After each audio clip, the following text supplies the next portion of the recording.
You're in tune to the FuseBox Radio Broadcast. Turn the music up inside my session. These folks gotta hear my message. Bringing balanced black radio to the masses.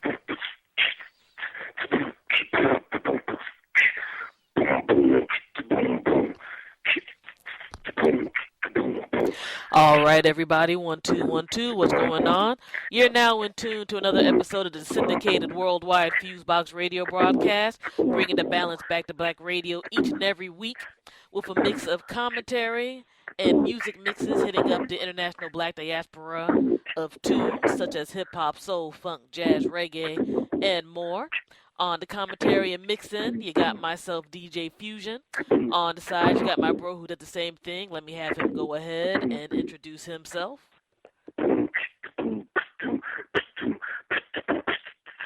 Yes, ladies and gentlemen, it's to be us. So we gonna rock it. Yes, ain't gotta we trust. We back again, bring it to you. Never rusted. The funk we always lusted. Yes, indeed, ladies and gentlemen. Back again, FuseBox Radio to all ladies and gentlemen.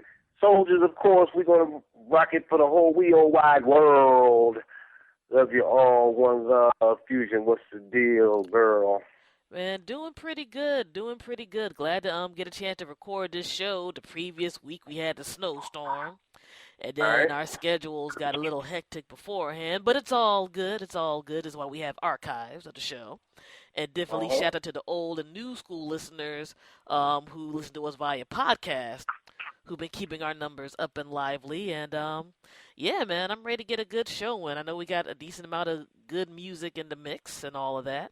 And we definitely got some things to talk about. So let's go ahead and segue into things. Shout out to our folks who've been listening to the show for a while. Shout out to all the new people who've been listening to the show and interacting with us via various modes of social media, email, and all that. We deeply appreciate everybody for taking out their time and chilling with us for our 3-hour block of all types of sonic goodness and everything. Yes, indeed.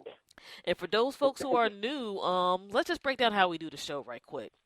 We pretty much try to do everything roughly in thirds. So during the first third, we go ahead, we talk about, promotional stuff that's coming up or whatever, how you can check us out, etc., etc. And then we get into a bit of commentary during that third, just in regards to anything that pops up that's on our mind, that's like news, item-y, or personal, or whatever have you. Then during the other thirds, myself and the Black Hawk go ahead and we get into our music mixes and things, which sometimes also include, short bits of commentary from outside folks. And, yeah, that's about it. So let's go right on ahead and get into that talk. You can check us out anytime via our official website, which you can access in two ways. You can now either go to FuseBoxRadio.com, FuseBoxRadio.com, or FuseBoxRadioOnline.com. At any time.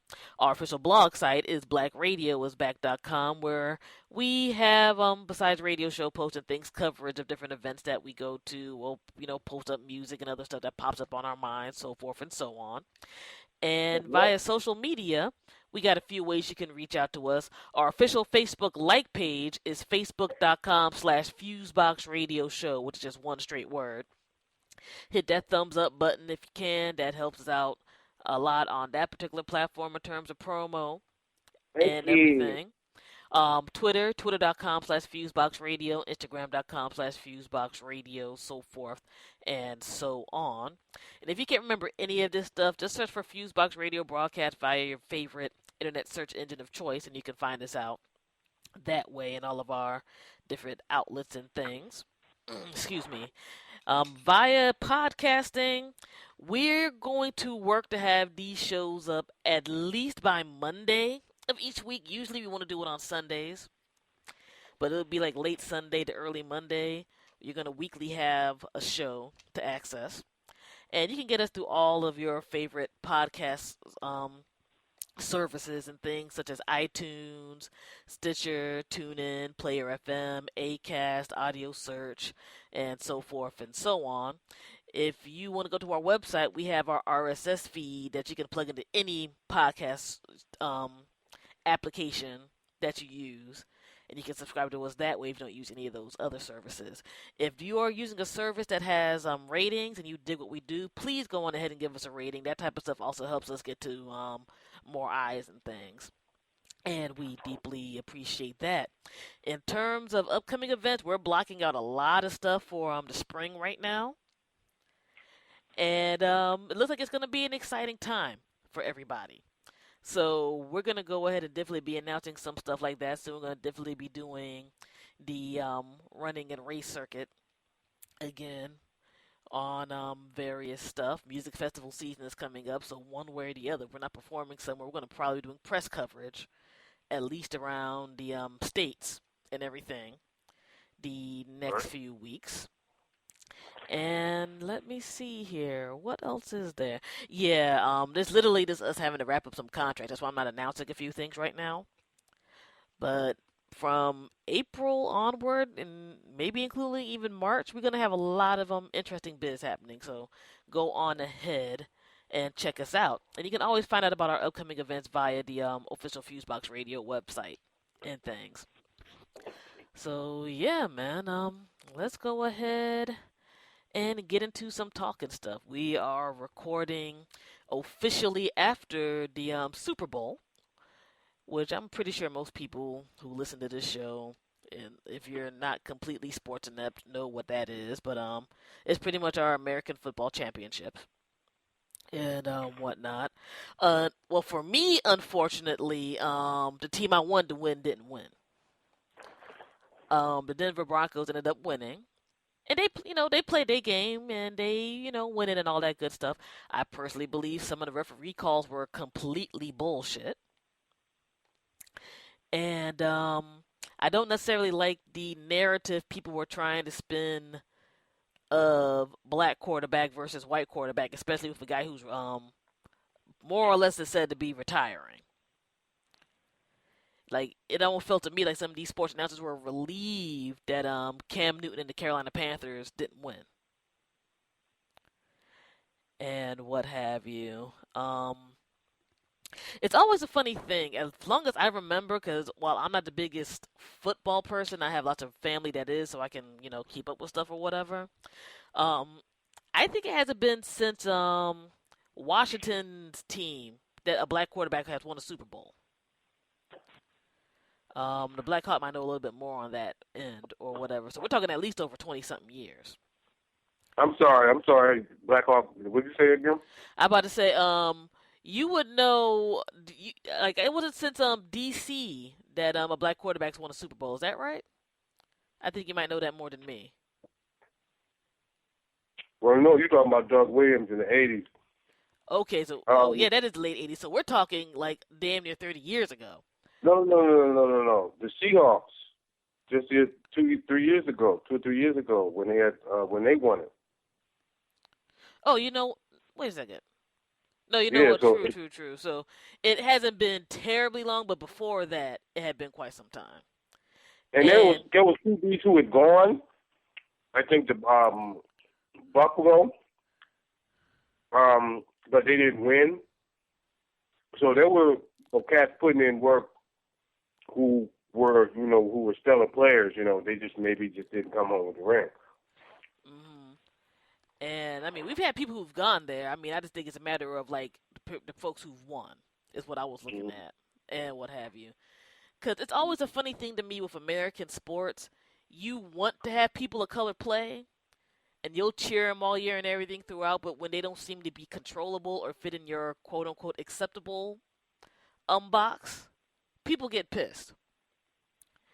And with the Carolina Panthers, besides Cam, that team was unapologetically black and unapologetically people of color, including the coach, who was of Latino descent. I don't like the term Hispanic personally, so I just want to put that one out there. But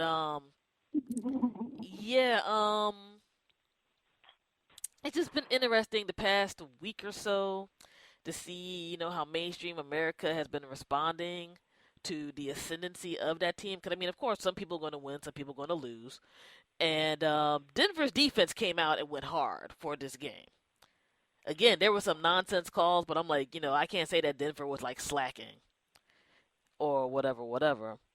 But it always feels interesting to me that when, especially we're in the first month of Black History Month again here in the States, or whatever, February.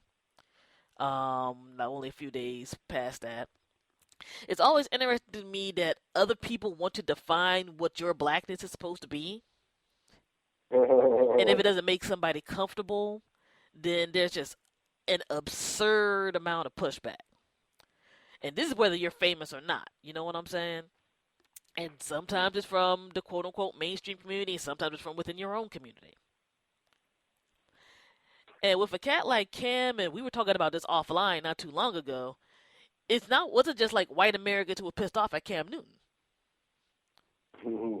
You had other people of color pissed off at him because they either felt that he wasn't representing in a respectable way, whatever the hell that means, and what have you. Which, you're talking about a dude who has got into, like, no problems, no trouble or anything like that.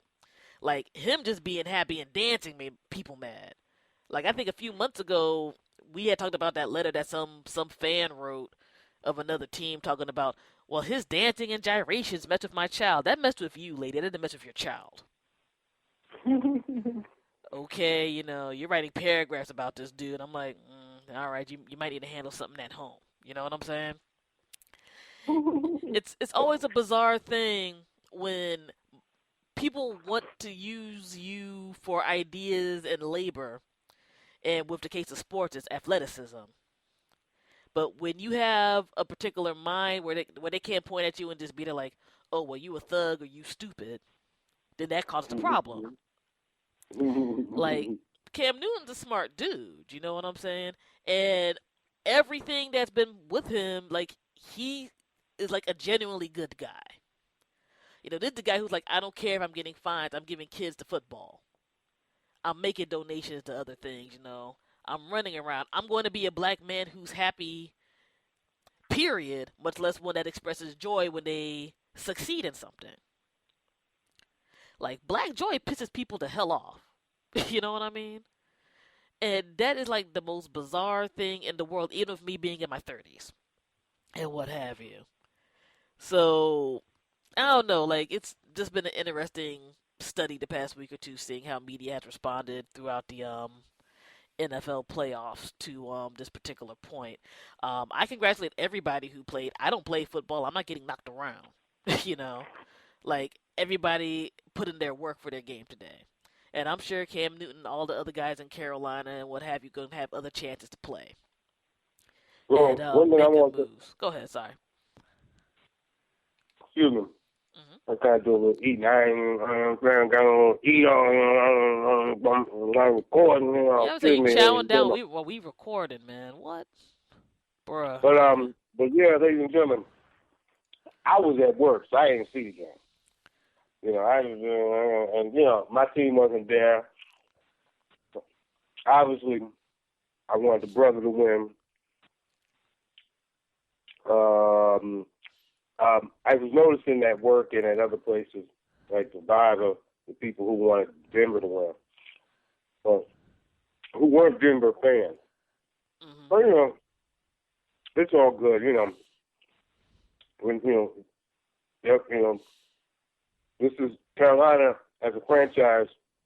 If I'm correct, they don't go back to the '80s, so they're not that old. So they can be big next year. You know what I'm saying? He took them to that point. All of them having experience. Well, I'm pretty sure the majority of those cats have an experience that they have now that they didn't have the year before. So, in the end, it wasn't a loss. None of them cats, I'm pretty sure most of them cats ain't retiring after this. And if they did win, they're going to want to win it. They would want to win it the following year. So, they have opportunity to do it again. It's all good. They made it there. That means their number, that means that, that basically they're the best. Second to somebody else, but, they're better than everybody else, so it's all good.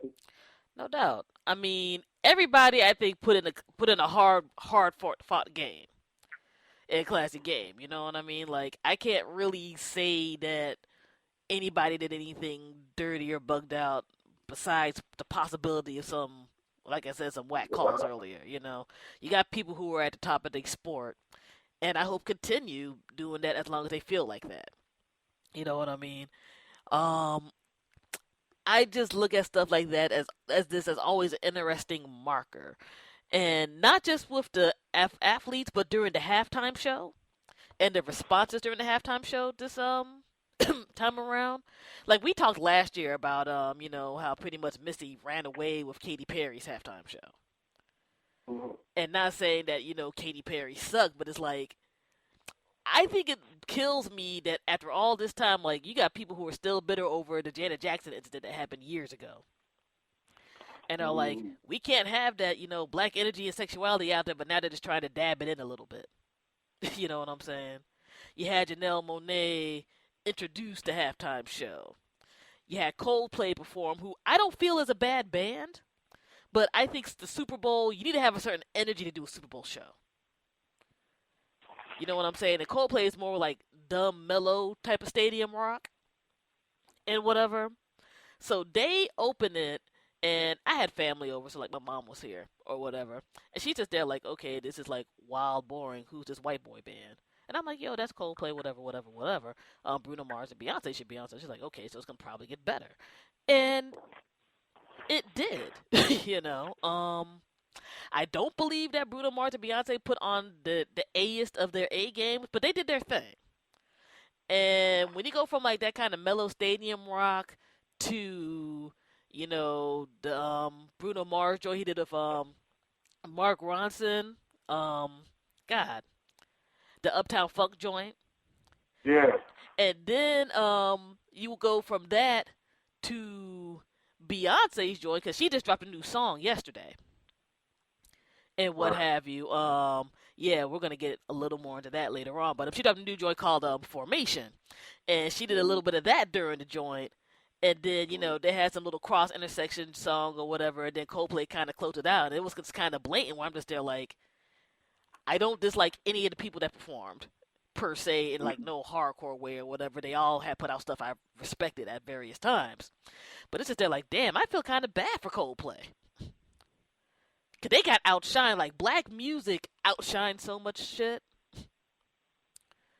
Like, funk beats and soul and whatever, plus, you know, the theatricality of it and people's performances, the thing, because, you know, Bruno Mars, like, I'm not the biggest fan of all of his stuff, per se, but I will go to see a show of his, because that cat puts on a show.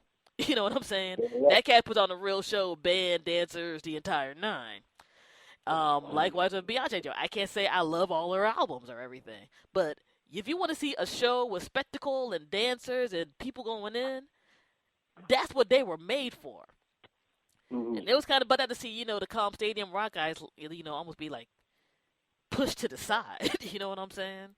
Or had they joint kind of dimmed a little bit. At this juncture, the NFL and like most of mainstream America, you gotta be there like, look, everything that you call American music damn near has come from people of color. Or has had a big influence of it.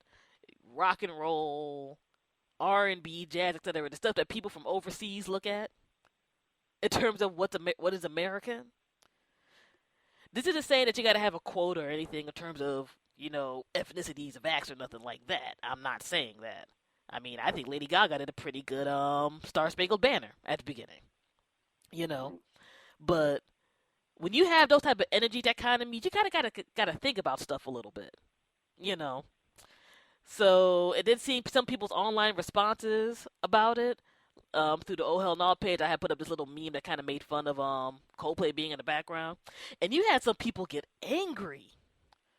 Like, Coldplay's about, I'm like, God, have a grip, yo. People are just having jokes. People ain't even say it sucked, yo.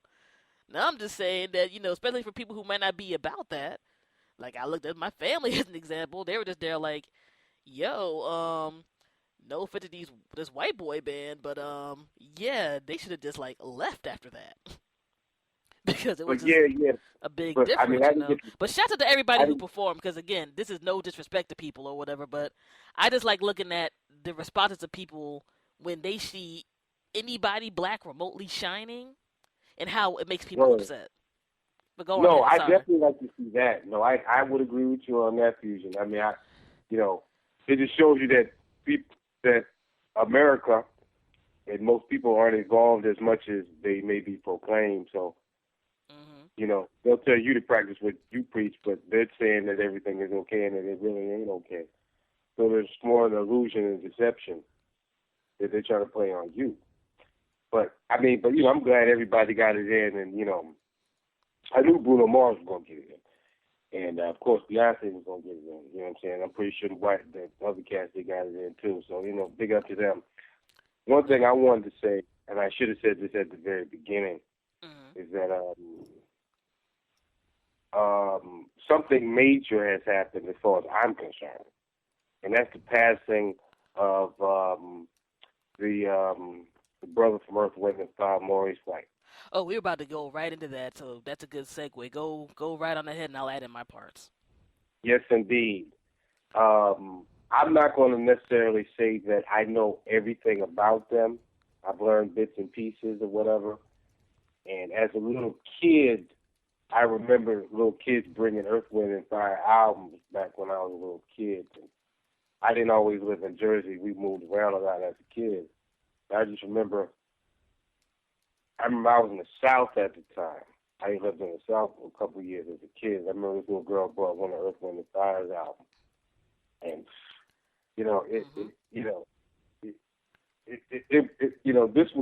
this was way before hip-hop was what it is today.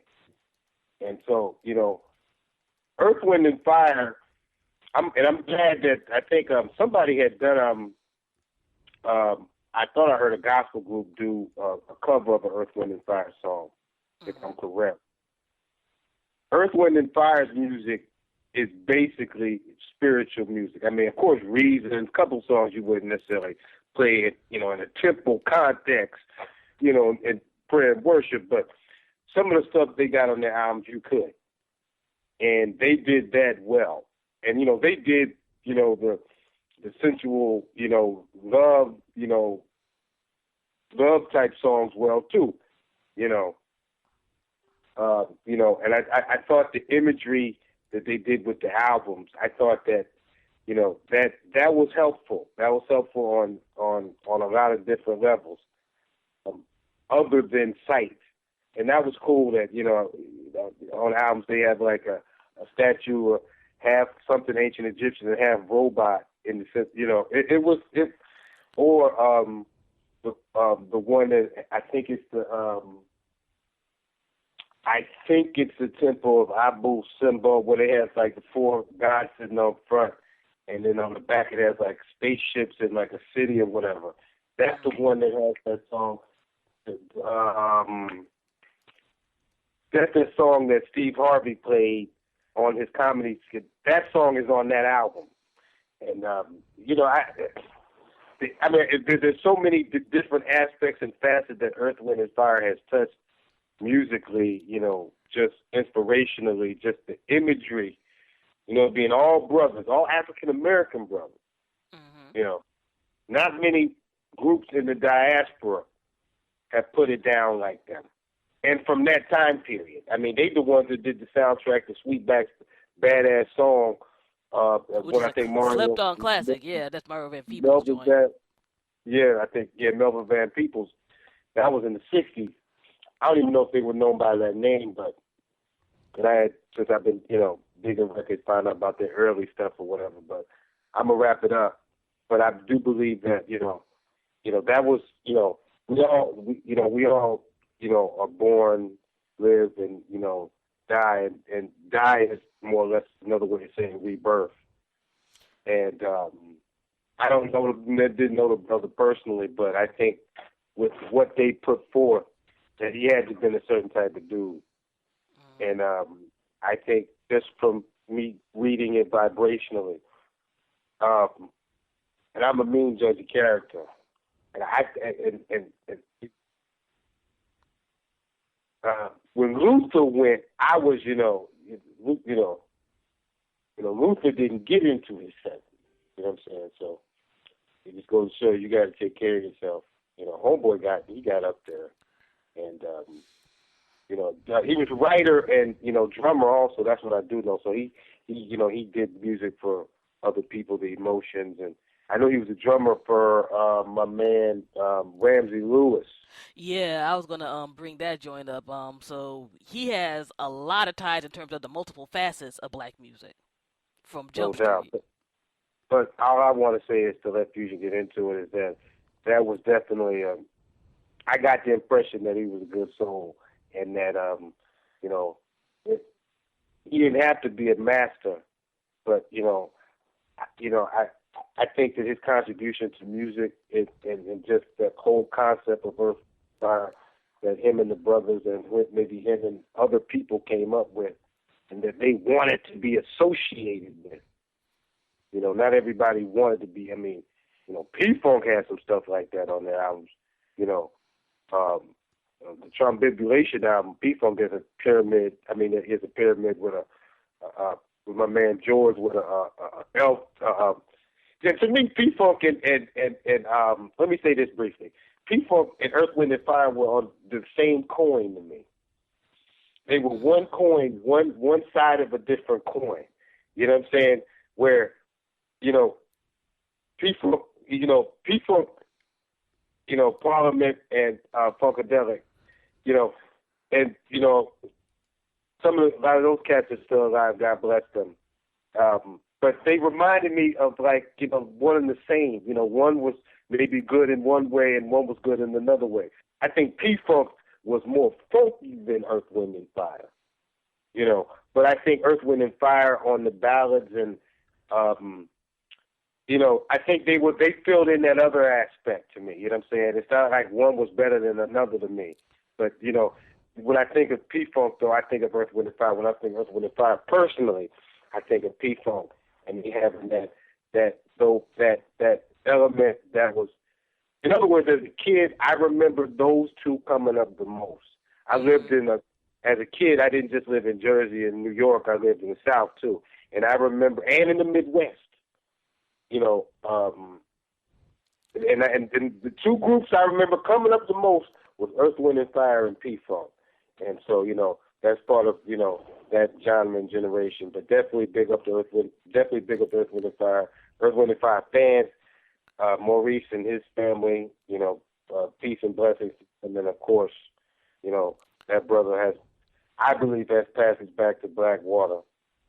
I'm into the brother. Peace. No doubt. Definitely the passing of Maurice White is a major thing for fans of modern day black music as a whole, especially black American music.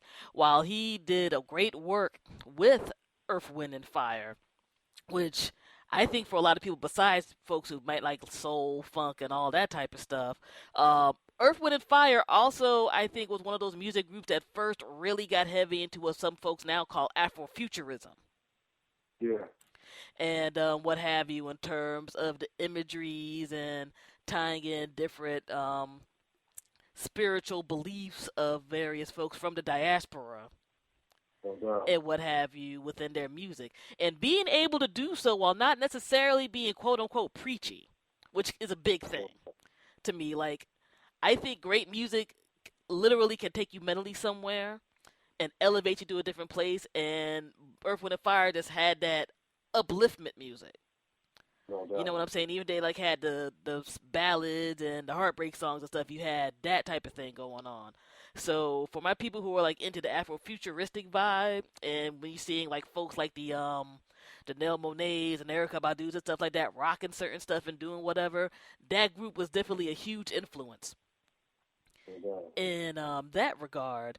And Maurice White's just history as a musician is astounding. Besides him, playing drums, he first started out back in the day with Chess Records. So people are familiar with folks like Muddy Waters, Etta James, of course, Ramsey Lewis, who the Black Hawk just mentioned, all of them.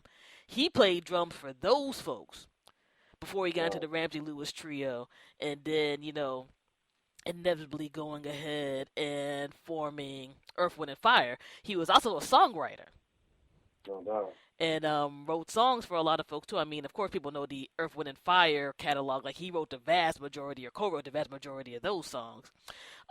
He's done work with, just off the top of my head, I know he's done work for Denise Williams, The Emotions, excuse me. He did drums on Minnie Riperton's debut album, did vocals for Weather Report, Jennifer Holliday's first album. He did, and, like, you know, stuff I read up on earlier this week. I mean, he did work with folks like Barbra Streisand, Neil Diamond, Barry Manilow. I mean, he was in there with a lot of stuff. Grover Washington, more and more and more. And for those folks who are hip-hop heads and whatnot, Earth, Wind, and Fire has been sampled insanely. No doubt. In a whole bunch of ways. I mean, I know for Wu-Tang folks off the top of my head, the Shining Star joint that Sons of Man did. And what have you. You can't play with my yo-yo. Yeah. What's trying to play me out? That was Earth, Wind, and Fire. Mm-hmm.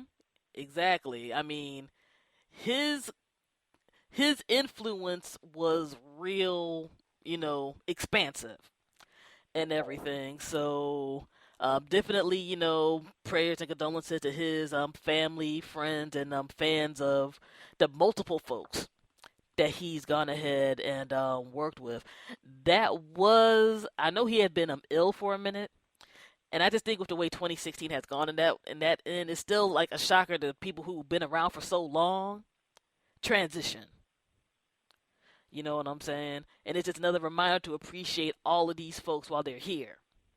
No doubt. And beyond. So, yeah, definitely we had to talk about that brother's passing. Let's see what else we got going on here. Let's stay in the music realm for a little bit with the talk, and then we'll get to some other stuff. On the more good news end of things, Nile Rodgers Chic is going to be back touring. Really? Yep, upcoming in March, and they're going to be touring with Duran Duran. Really? Yeah, man. God bless them.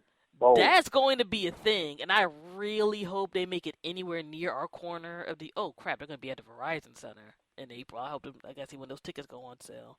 Just looking at the article right now. That's gonna be a show. That's going to be a fantastic show. I mean, you know, Nile Rodgers is still doing it on his own. Like, I know he just did some solo stuff recently, and people know the work that he's gone ahead and done. Excuse me. With Pharrell and a whole bunch of other people. So if you're under 30, that's just gonna throw down. If you're under 30, you might not understand that show. If you're under 30 and you want to go to that show, God bless you. You understand what good music is. But you might understand the connection that people above 30 have towards that music. I mean, Duran Duran, you know, they weren't necessarily played on black radio, but for people who had cable back in the day, you know, they knew about Duran Duran. Like, you know, I knew about Duran Duran because of cable. You know, I didn't listen to the stations that played, you know. I mean, we had stellar radio stations coming up as a kid, you know. So I only knew about Duran Duran as a result of MTV. And then that's when I knew that they had some music, you know what I'm saying? But definitely, of course, Nile Rodgers, that music is like almost a tunnel to like the 70s. So it's like, you know, him and now basically, that's basically the tale, you know, that's almost like the same vibe of Earth, Wind, and Fire in the sense of not literally, but, you know, on musicianship, that's basically, that's up there with them. So, you know, that'll be a good show. No doubt, no doubt. I mean, I'm definitely looking forward to that. Like, that's going to be an interesting scenario. And I mean, I know for folks in the D.C. metro area where we're currently based, the Verizon Center is not a small joint. So they're expecting people to roll up to that. That's going to be a multi-generational type of joint. So I hope the tickets aren't too expensive because I'll go to that shit. I will roll out to that immediately. Let's see here. Yeah, I'm going to keep on the music talk vibe for a while, and then we'll get into some of these other stories and close stuff out. Interesting scenario that happened this past week that got highlighted through an album drop. Rihanna just dropped her new album via Tidal, and that joint's called Anti. I personally believe it's pretty on point. It's totally different than the stuff that she's done beforehand on certain levels.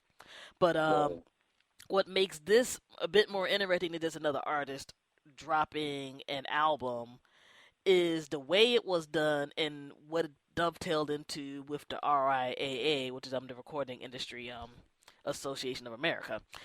Basically, what happened through Tidal was she gave away over 1 million copies of the album. Like, they had a deal with Samsung that I guess paid for a certain amount or whatever to do cross promotion and stuff. And this giveaway essentially through the RIAA made the album platinum. Now, this isn't the first time this has happened before. Like, I think Prince, like, a few years ago, when they distributed, he distributed a bunch of CDs through, like, a newspaper in England, and that made it platinum over there, like, one of the albums he did. And Jay-Z's last album, when people, did the Samsung downloads and things, that type of situation happened. Now, people can talk a lot and stuff, and personally, while I look at that type of thing funny, I think it does come down to somebody paid for it, so it can become, a platinum or gold standard. And the only thing that's making this a little different is some of this is being done more openly via corporations and maybe labels doing it back in the day.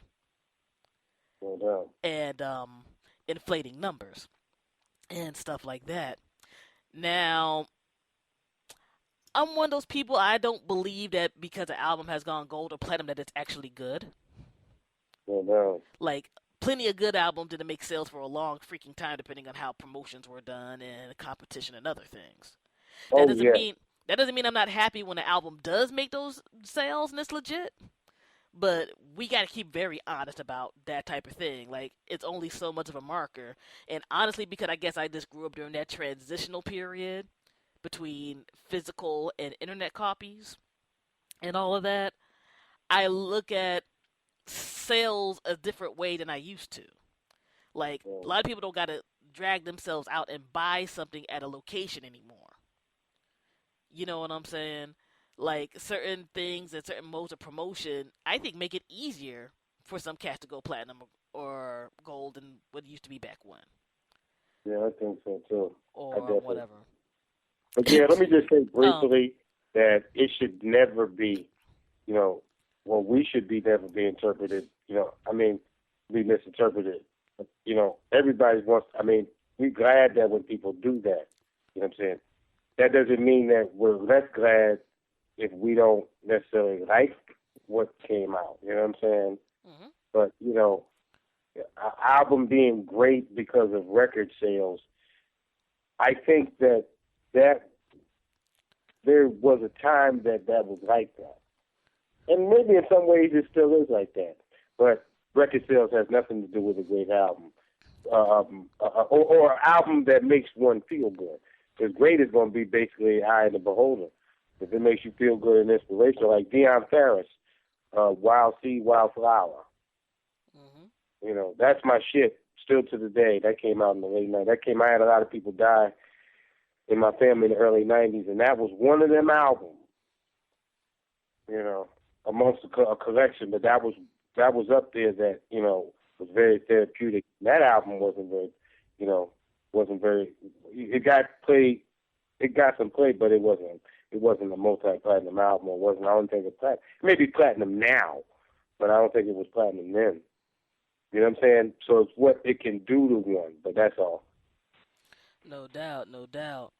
And there's an extra element now in terms of making the album gold and platinum, which we're about to segue right into. And that is, it's an interesting scenario to me. Basically, the RIAA has announced that streaming will now contribute to the certification of albums as gold or platinum. So in other words, if you use like an on-demand service like Spotify or YouTube, Vivo and stuff like that, a certain amount of plays will contribute to a sale. Like, for example, with the RIAA's new formula, 1,500 online on-demand radio or video song streams will equate to 10 track sales, which equals an album sale. And with what they call the digital single ratio, 100 on-demand streams will be the equivalent of like one music download, and 150 streams will be a download with some extra stuff going on. And I look at this type of thing in two ways. I understand that people want to be able to equivocate these newer ways of listening to music towards, acknowledging how an artist is doing. That being said, in our email box, at least once to twice a week, somebody's trying to sell fake plays.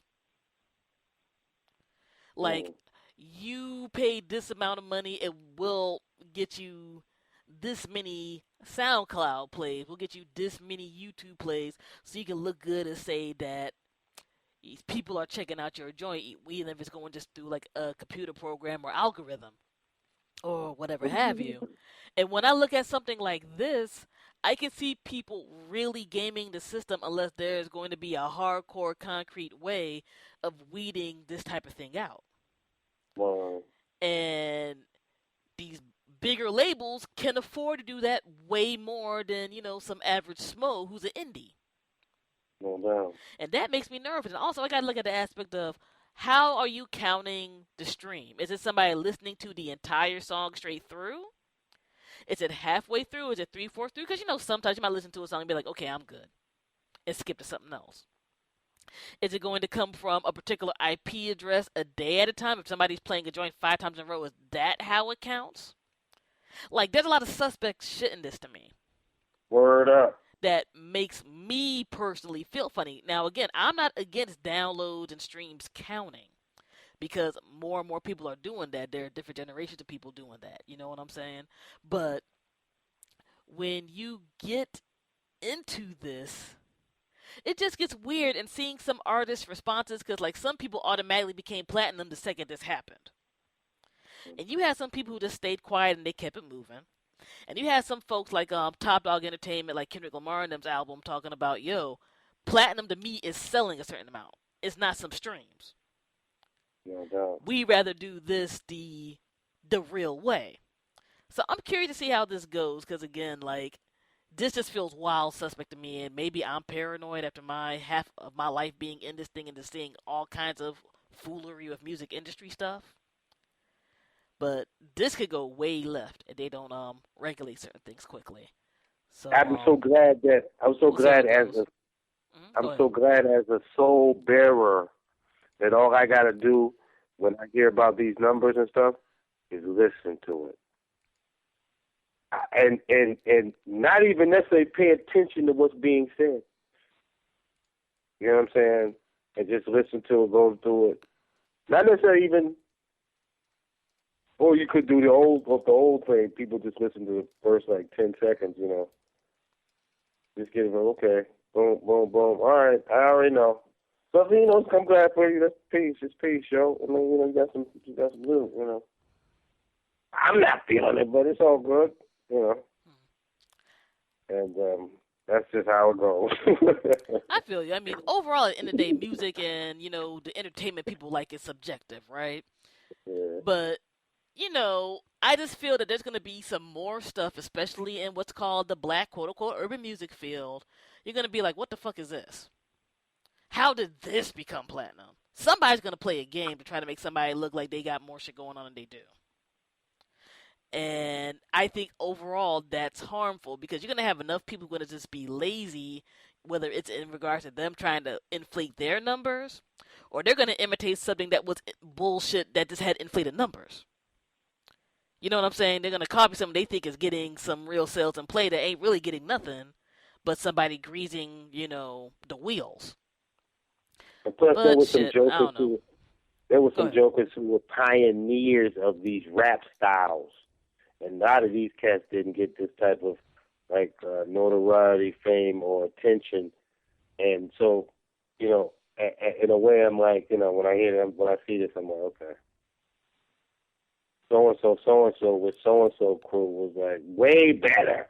But people, and your style is like kind of like his, So it's like, I don't know. I guess maybe that's the evolution as some might label it, But it's how it's like she said, how things are, I always thought that whole system was funny, even in the 80s when, there were cats who were winning in the late 80s, and there were cats who were not getting any shine or getting nominated, who were blatantly getting more spins on black radio, or at least during the mix hours, So I'm like, So I saw it as a little kid that the whole game was suspect as far as towards hip hop or towards certain types of hip hop, But it's all good. No doubt, no doubt. And we're going to continue on with this music because it was kind of a full music week before getting into the news and wrapping stuff up. Don Cheadle just dropped the Miles Ahead movie trailer. That's about Miles Davis. Oh, really? Yeah. Next time you're through, I got to give you a show for that. It opens in theaters. So he's playing Miles Davis? He's playing Miles Davis, yes. Yeah, that was a good choice. He looks like Miles. Like, well, either I'll forward it to you or next time you're over here, I'll have a show to join to you. Dude, John Cheadle knows how to act. He's going to do it up. It opens in theaters on April 1st, and yeah, the joint to me looks badass. So shouts out to him and all the actors and actresses who are in this flick. It's going to be a thing. It's going to be a cool thing. It's going to be. I wonder who's playing Cicely Tyson's character. Oh, I don't even know that yet. Married to homeboy for a minute. Yeah, and anybody who read Miles Davis's autobiography, he's a harsh dude, and when their relationship broke down, yeah, it gets a little cray. So, yeah, that movie's gonna drop in the next few months, so that's going to be sweet. Let's see here. I'm going to talk about this new Beyonce song. I'm going to talk about these rap beefs, because people have been asking us to talk about these rap beefs. And then we'll get into some regular stories and wrap stuff up. But, first, before I do that, sad news for folks who are a part of the, mid to late 90s NYC hip-hop scene or whatever. R.I.P. to Big Cap. A word. Yeah, he ended up passing away, and a lot of folks, if you weren't even in those areas at a certain time, I mean, I was in college at the time, so, hearing cats like him on the radio and at parties and stuff was a regular thing for me, so that's kind of a part of my younger college days passing away. People might probably be most familiar with him with the joint he did with the Funkmaster Flex, the Tunnel album. Word. And what have you, that dropped in 99 that had, Jay-Z, Lil' Kim, Mary J, and all of those folks there. At the present, as a broadcast, we don't have reason why he passed away that has been officially confirmed. Like, I've seen some stuff that said heart issues and stuff like that. But, yeah, that cat was a big part of that particular era up top. So, definitely had to shout him out and everything. And prayers and condolences to his family, friends, and more. Let's see here. So, this new Beyonce video, one of the things I love about a Beyonce video, whether I like the song or not, or when Beyonce drops anything, is you just see people completely lose their shit online. It is like the most entertaining free shit that you can see. Like, when the video dropped yesterday, I was just doing some work for the show, and I just happened to look on the news site to take a break. And it was like, oh, new Beyonce video dropped. Literally 5 minutes later, people are spazzing on Twitter. Joint becomes a trending topic. You got white feminists hating. You got Ashy Hoteps hating. You got regular motherfuckers hating. And you got her fans going to the other extreme. And you got people who have very little nuance in between, like me and whatnot. And it's always a joy. Now, with this new song and everything, I think this Formation song is an example of a song gets to be a bit better if the video is good. Wow. Because I don't believe the song is bad. I'm one of those people when Beyonce, tried to do the I'm spitting some bars and I'm tough thing, I don't necessarily believe it. Like, she's not one of those people who can sell it to me. I'm not saying that, you got to be grimy and shit. But it's like, okay, girl, you're talking some trash. All right. Whatever. But when you peep the video and you hear some of the stuff, for the artist that she is, for people to expect her to go completely either whitewashed and sell out or to go completely militant, I think the both of y'all are stupid. She has made her mark as a pop artist for a particular reason, and that's being able to have herself and the team plan out things to a T, right? And with this joint, this is probably going to be, at least as an individualistic song, probably the most I'm happy to be black song that she's ever dropped. I personally believe. I don't believe this is some black American anthem like some of her stands are screaming about. And I don't necessarily believe that it is total manipulation just to get black folks happy. I believe that, she's kind of on this type of shit on the low. But she's not going to be able to go fully hardcore because, let's be very honest, her and Jay-Z's money depends on white America's benevolence. At this particular level right now until, maybe their contracts end or something, then maybe they'll start spazzing. I don't know. But when you watch this video, I mean, you got, some elements of Black Lives Matter shit in here. You got some hood shit in here. You got some of that Negro Creole shit in here. You got that Southern black people shit in here. You got her daughter with the fro up in there stunting, You, of course, got the regular theatricality of the dancers and all of that, doing their thing and stuff. And, spaced in New Orleans. You got, folks like Big Frida and them talking shit in the background of the song. And it's one of those things to me that I look at, and a part of me feels a little disturbed because when you have a great pop music machine, everything is extremely calculated. And I don't necessarily know how I feel about blackness and black trauma being put out there in a particular way if it's not done in a good artistic way. But I believe for her, it was the best way that they could have done it. Like, I would be more amped about this song if I felt the song was good. Like, there's some pretty dope visuals and other stuff in here and all of that, but I'm just still one of those people that at the end of the day, I'm just here like, I don't know. And when I look at how her machine functions, I could give props for having a machine function almost to the degree, and sometimes even better than some of these white pop stars in terms of getting stuff out there. This broad dropped a video on a song in the middle of a Saturday afternoon, the day before she was going to perform on the Super Bowl,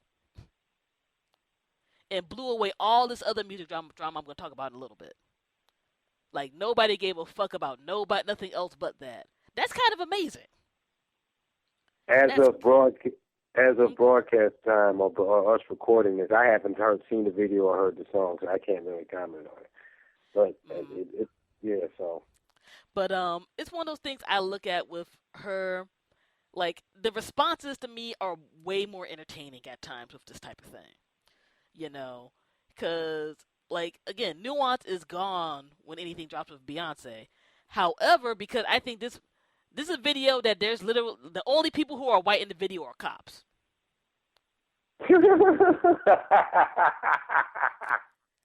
So that from the gate, I'm kind of like, yeah, you know what? I'm not mad at this. Especially when you have white people getting mad at that.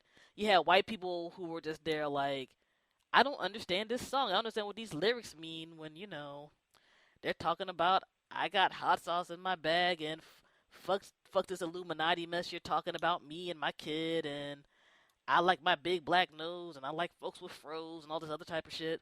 Like, it's weird because I'm like, this is not a good song, but at the same token, I'm like, fuck these white people and other people who are pissed that this chick is at least, even if it's calculated as fuck, saying some shit that a certain audience might not listen to coming from me or you. No. Or whatever That's else. right. You know what I'm saying? Go ahead. That's right. You know, like, I'm old enough to be able to admit that certain shit hits people in certain different ways. Like, I was talking to one of my homegirls last night, actually, about this.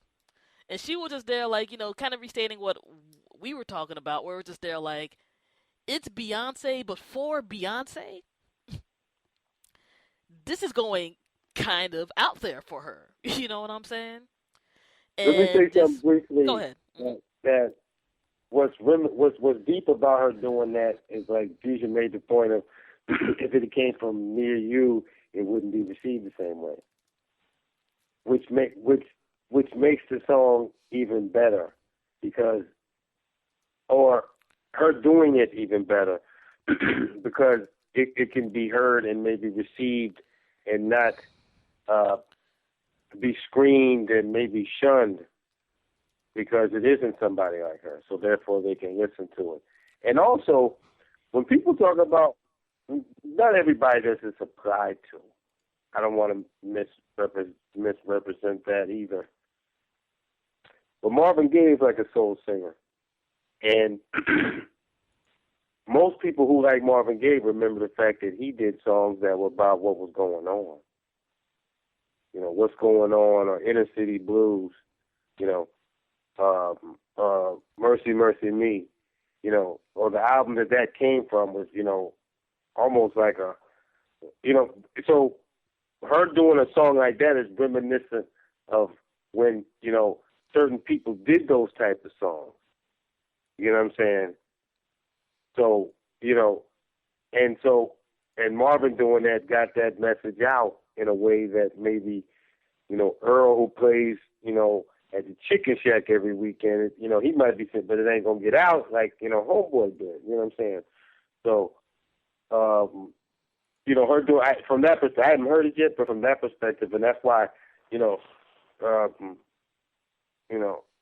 cats are on that level for them to do that, or almost do kind of some of the stuff that was going on in the 60s. You know, almost everybody was doing something in the 60s. I mean, you know, there was definitely more white artists doing things. So, I mean, in the sense of at least getting it been played. So, you know, so that's cool. You know, that's very, very, that's almost throwback her doing that, or at least an artist on that level doing that. Mm-hmm. And I mean, that's the thing I look at when people don't talk about nuance with this shit. Like, I had to look at the aspect of the artist it's coming from. Yes, it's calculated as fuck. It's extremely calculated. But this is somebody who, it's like, you can't necessarily say that it's completely neutral that this is happening, you know? Like, to a degree, I'm kind of like, you're dropping this video when shit is safe. Like, right now, at least at the present, you're not having as many protests in the streets about, you know, the police brutality shit or various other black issues, even though there is shit that is happening, like the water crisis in Flint, which I'm actually, they're supposed to be donating some extra money towards that, you know what I'm saying? And other various joints. There's still people who are getting killed unfairly by police or abused by law enforcement. There's still racism and all of that. But it's not as loud in the public. And I had to look at these folks of, her and JC have always been the type of black artist who I have a weird appreciation for, because they don't put all their shit on Front Street. Or they almost know a proper time to do things. Like, I can see at least Jay-Z, and they're a unit, so I'm like, maybe they both do it the same way. I can see these folks doing a whole bunch of stuff behind the scenes and being there like, I can't necessarily announce that shit right now because I need to continue making this money happen so I can make more money shit happen behind the scenes. Like, there's a weird balance with famous people in terms of saying, I'm giving stuff because I want to be charitable and give stuff, and you got people who are like, I'm giving stuff so I can look like a good person.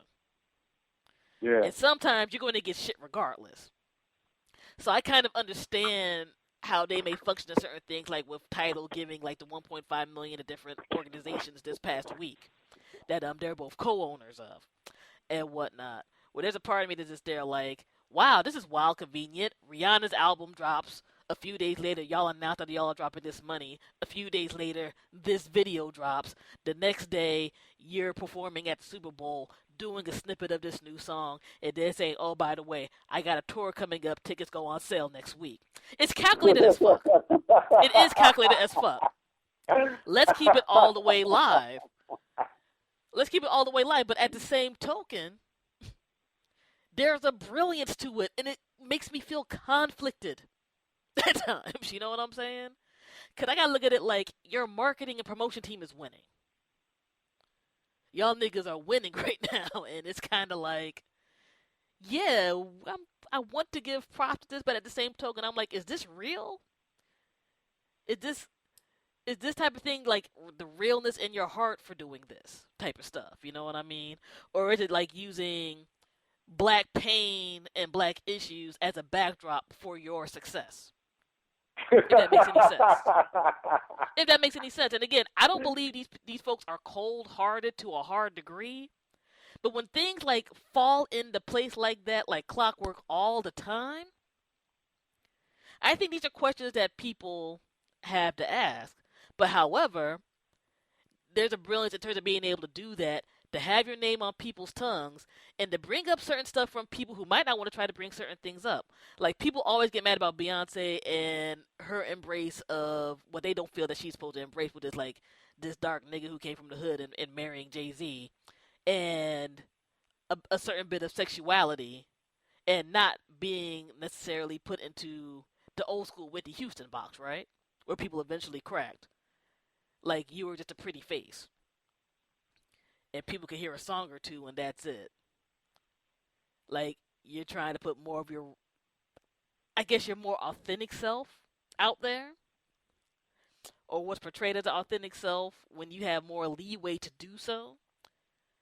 Because, I mean, when I look at a person like Beyonce and Destiny's Child, she was under a white pop, almost a white pop machine for a minute.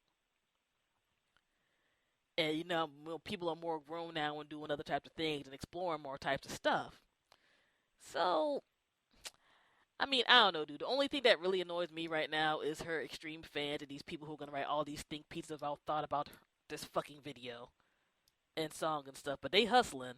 And, I don't know, man. Right now with the Super Bowl, Denver Broncos won, but Rock Nation and Live Nation are the real MVPs, because I was just thinking about it when I was watching halftime. I'm like, you performed at one of the most watched TV shows in the world.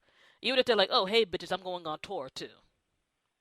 Well, no. While y'all were wearing outfits that symbolized the Michael Jackson Super Bowl performance. And some Black Panther shit, and he had a whole bunch of chicks with froze dancing outside. Doing their thing. And pictures came out of them holding up signs, you know, talking about, you know, other young people who have been killed unfairly by law enforcement. It's a weird mix, man. It's a weird mix. Like, I hope it's not all games, because that would be, like, wildly disappointing. Not because I'm necessarily a big fan of these folks, but because it would just be there like, shit, can anybody black and famous have emotions? But, yeah, it's an interesting thing, man. Like, I just love how this chick just brings out so many different responses from people in the realms of race and sexuality and all of that. So, if for nothing else, your team is on it, Miss Cardinals. Good for you, you know. And I know people are gonna probably look at their music festival checks and shit if they're big fans of hers. Like, fuck, now her tickets are gonna go on sale. And those things are going to probably be wild pricey. So, y'all make up your mind to music festivals and stuff, y'all. Because you know how that shit's going to be. Music. Last bit of music. Because we haven't had a music talk like this in a while. Various stupid rap beefs happened during the past week we were offline. 3 I'm going to be very quick about. And then 1 I'm going to get a little in depth with. B.O.B. had an EP dropped, and he essentially, I think, has gone full conspiracy Negro, because he's talking about the earth is flat and shit. And I'm like, bruh, black people back in the day knew the earth wasn't flat. Asian black folks knew the Earth wasn't flat. This wasn't like a Eurocentric concept. I said ancient black folks. Yeah, we're talking about pre-BC black folks knew the Earth wasn't flat, dog. I mean, this dude was on, because it was crazy on that day, because on Twitter people were like sending me stuff, and it's like this dude's like really getting into arguments talking about, yo, the Earth is flat, like, why don't you see past a certain point? I'm like, nigga, you've gone all over the world. Don't you think you would have flown an airplane and eventually been like, oh shit, there's the end of the Earth? Don't be stupid, you know what I'm saying? But you watch, I mean, I think he's one of those cats who watch too many YouTube videos and don't read, you know? And, all of that. And then, you know, he's saying, like, shit, like, the Holocaust ain't happening. I'm just like, okay, guy, you're going a little too far for, your, you know, Ashy Hotep, EP that's really not even good musically that you dropped. But anyway, so Neil deGrasse Tyson, you know, famed astrophysicist, looks like that, you know, cool old black uncle that's kind of a nerd that smokes weed or whatever, but dumb brilliant. He, like, tried to get in there for a little bit, like, look, dog, there's so many reasons why the Earth is not flat, which I'm already just here like, Neil, you must have been bored today. Because why are you responding to this, you know, dude who can't even make quality pop or rap music for the past, like, 5 years? But okay, we're going to do this. So, next day, B.O.B. releases a diss track toward Neil deGrasse Tyson. Think about how corny that sounds, what I just said. A rapper dropped a diss track towards an astrophysicist. This is 2016 hip-hop beef, guys. This is almost as big of an L as Meek Mill caught last year, because I'm like, this is ridiculous. Yeah, that's the difference between cats from back in the day. Cats from back in the day, at most, would have said a line or something. It wouldn't have been a diss track, though. You know, in other words, they'd have said something, they'd have rhymed something in a verse, in, you know, one sentence and let it go. But it wouldn't have been a song about him. A song about somebody who they didn't even feel physically threatened by. You know, who just, you know, commented on based upon his studies and know-how of that subject. I mean, there's satellites that send back planets, that send back all the planets. Jig, I mean, my friend, for a smooth, at least if you want to go by Eurocentric standards, for a smooth over 500 years, nobody anywhere had disputed that the Earth is not flat. Who is a scientist and has sense? The world has so many conflicts, nobody is saying that the world is not spherical. Who's not crazy? You know what I'm saying? This dude got into a beef with an astrophysicist, not even like a science teacher in like elementary or high school. A dude whose entire career is about space. On Twitter, which makes it even more stupid. It was so heated, it was like, I need to talk about the Earth being flat. They went into the studio and made a song about it. And what makes it crazier is Neil deGrasse Tyson's nephew made a response song back. Really? Yeah, and it was bad too. But it had facts. Why are we at the point where people are disputing the shape of the Earth? This is what killed me about the entire thing. Like, I don't know. Like, the world is weird. So that happened. Then I'm sure a lot of people have heard about the Wiz Khalifa Kanye situation, where all respect due to people's musical talents and whatnot, Kanye West is a fuckboy, yo. He's a fuckboy. I hate to have to say that. Like, I really, really do. Because, long story short, Kanye West's new album is dropping soon, and he was doing some hype about it. Wiz Khalifa said, you know, something a little smart alecky about it. And then Kanye just, like, went in, but not just in on Wiz Khalifa. He went in on Wiz Khalifa's ex, Amber Rose, who also, you know, dealt with Kanye back in the day before Kanye cheated on her with Kim Kardashian and married her, and what have you. And her, Wiz Khalifa's kid. And people can find the stories and stuff. I don't feel like going too deep into it. But it was all ridiculous because it's just there like, yo, what you thought was a diss, Wiz Khalifa wasn't even really dissing you like that. Like, you were holding that in to just go off. And Kanye reminds me, and I'm sure men have gone through this too. I'm just speaking from the woman's perspective.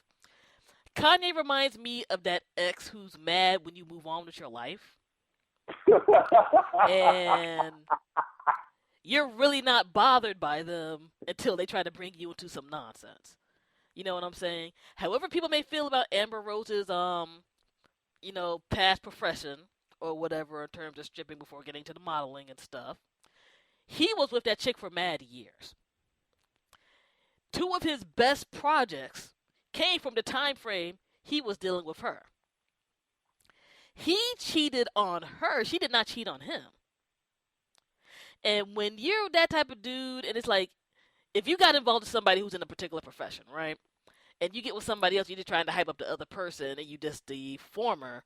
It's like he every once in a while, this is her for like, stripping back in the day or doing whatever else.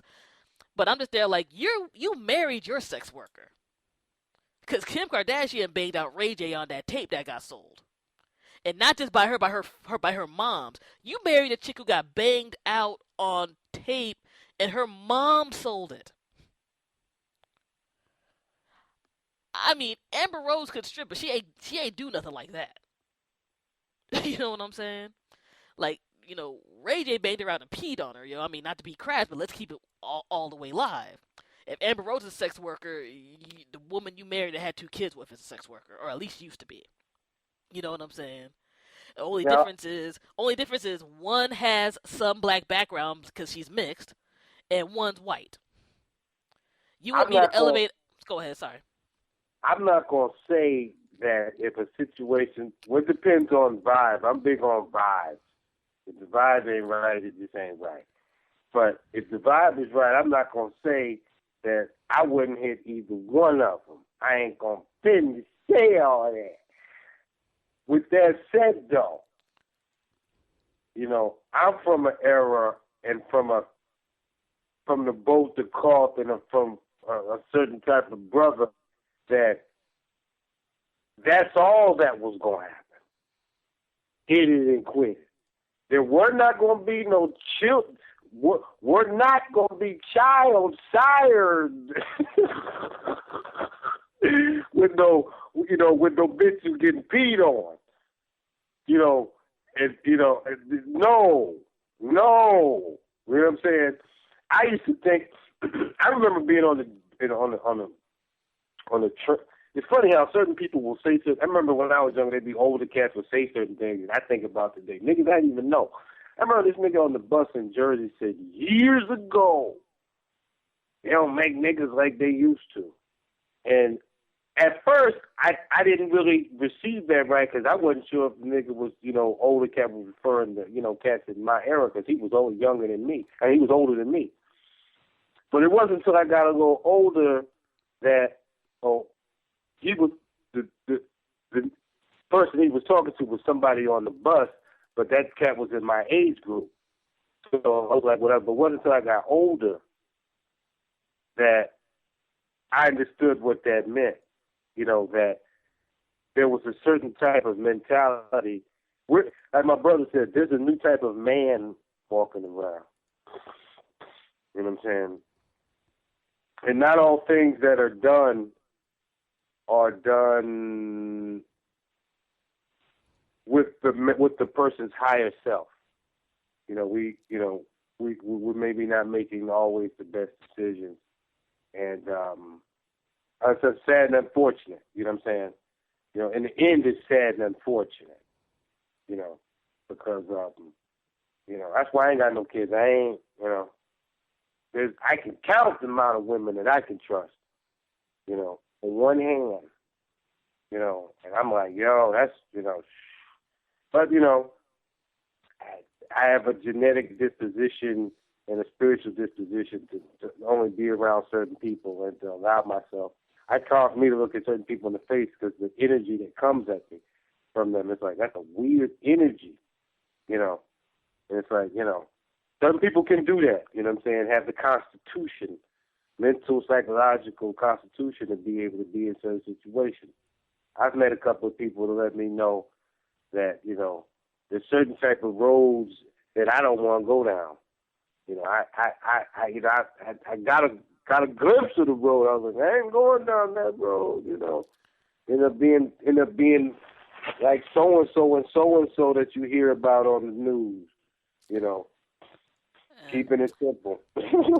Man, I just look at it like this, man. Like, you know, you can't be, you know, the whole calling a harlot a hooker. You know what I'm saying? Like, you can't be ultra self-righteous on one end, and you did the same thing or worse. And that's something that annoys me so much. Besides the fact of again, like, it just gives you that bad X vibe where I'm just there like, you're talking all this shit and you doing all this stuff and moved on with your life, but I'm supposed to be pining over you or waiting for you to say something or do some other mess. You know what I'm saying? Fuck out my face. Act like a grown man, yo. Act like a grown fucking man. You know what I'm saying? Plus, you brought somebody's kid into it. Now, there's no reason for you to be quiet if somebody brings in your child into it. I don't got kids, but everybody I know who's a parent was just there like, yeah, if that happened in my face, there would have been problems. You know what I'm saying? Like, you brought in the kid for no reason because you were just like, being jealous and pissy and petty. Because ultimately, that chick moved on. You apparently still have feelings. Or you're just mad that because through your ego that they world don't revolve around you, they ain't on your mind all the time. Like with a cat like Kanye, who I think has always had insecurity issues. And whatever. Some of which probably got bigger when, unfortunately, you know, he went through his family issues, his mama passing and other types of stuff. It's just there, like, yeah, that chick, for one, she broke up with you when she had way less than you did. Because she had at least enough dignity to be there, like, fuck this. I can't be bothered with this. You know what I'm saying? And then she got with another rap dude and had a kid with him. And even though they aren't married presently, they still apparently get along fine. You know what I'm saying? So, you still look caught up in the mix. And that's really, really whack, right? And on top of that, like, she shut dude down by bringing up some sex shit in one tweet, which I can understand. Like, she was probably just going about her day like, really? Why is this nigga bringing me up when these two dudes are bugging? And, again, that's just fuckboy shit to me. It's just so petty. And she just pretty much, you know, people can find all this out. She was just pretty much on the tip of, yeah, so you're bringing up my name. Don't make me talk about this particular sexual act or whatever, which was essentially, you know, some fingers going in a particular place. And then Kanye erased all his shit and apologized like a day later. So even though he protested a little too much about said sexual act the next day, like, I don't have no fingers go near my booty. It's like, okay, bro, you're writing like a smooth paragraph about fingers not going in your booty. Okay. Now, granted, people are into whatever the hell they're into. You know what I'm saying? And supposedly, I mean, I'm not a man. I don't know this. And I have not done this to anybody. I have no shame in saying it. I have been told this particular thing makes a man's orgasm really off the chain. You know what I'm saying? But, you know, some people are going to automatically assume if that happens that they gay or whatever, even though I believe that's pretty silly. But the fact that she said that joint and something might have clicked in Kanye's head, like, fuck, this chick has not really let out any of my secrets from the time that we've been together. She don't even really bring me up until I'm being a fuckboy. That's when all of a sudden you're going to apologize. It's like, bruh, even just out of smartness, that chick knows a lot of your business. Okay? And she knows a lot of your business. Like, she could have been wrote a book about you because you're kind of crazy. All she did was say one thing and shut your entire shit down. Petty me admires that. The petty side of me admires that. I can say that I would do the best to be classy and not say some shit. But again, if you're dragging me to some bullshit, you're always been on the bullshit, and I left you because you were on some fuck shit. Everybody has a moment. Amber Rose had her moment, and honestly, the lower side of me is not even mad at it. It's not. I can fully admit that. But overall, none of this would have happened if two grown men could have just kept their self still and shut the fuck up. And overall, with both Kanye, Wiz, and B.O.B., maybe because I have never had a whole lot of money like that. If I have that amount of money, you know what I'm not going to do? Be petty on the internet all day. Because I can do whatever the fuck I want. Oh, girl, you talking about me? Okay, I'm going to fly to France today because I feel like it. And come back. I have we got cats who got families. You got a family. Play with your kid. Chill with your significant other. Don't be having, like, arguments over 140 characters a line.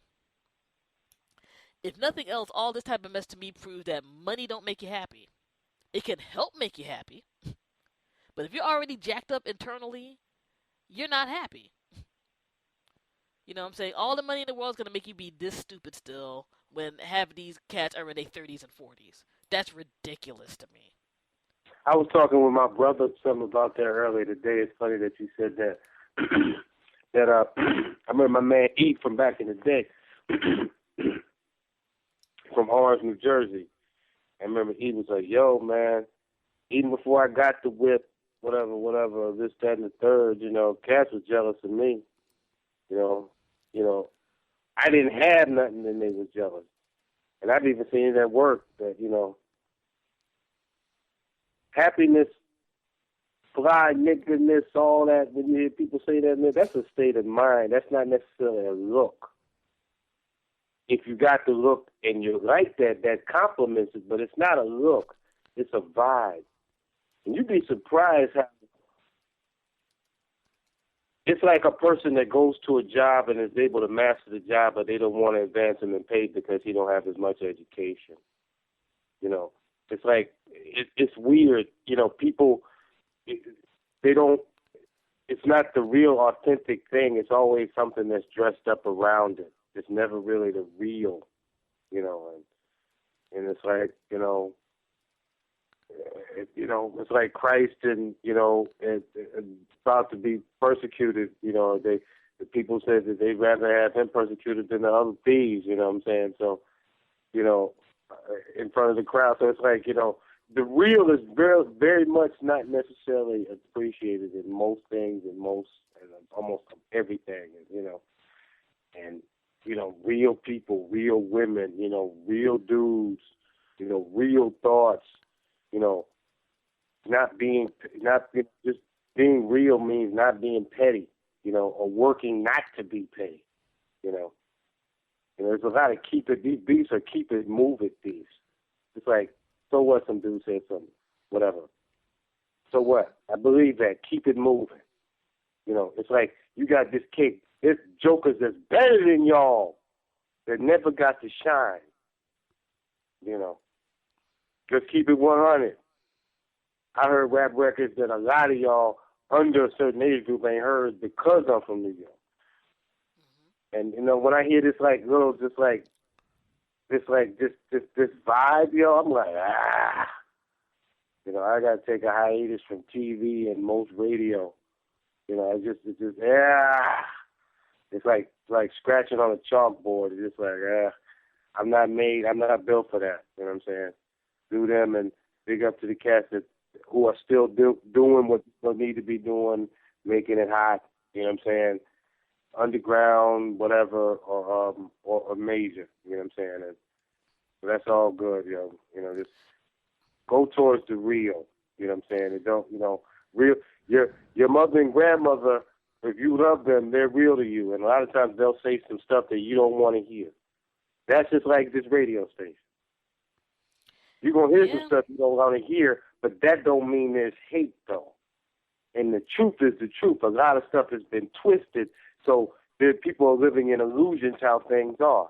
Oh, well, it's easy for you to accept the aspect of African Americans being at the bottom of the totem pole, up under Caribbeans and under Hispanics, but at the same time, when you see us doing good at the Super Bowl or as players or at whatever, then or as CEOs or Oprah, then that's a problem. You know what I'm saying?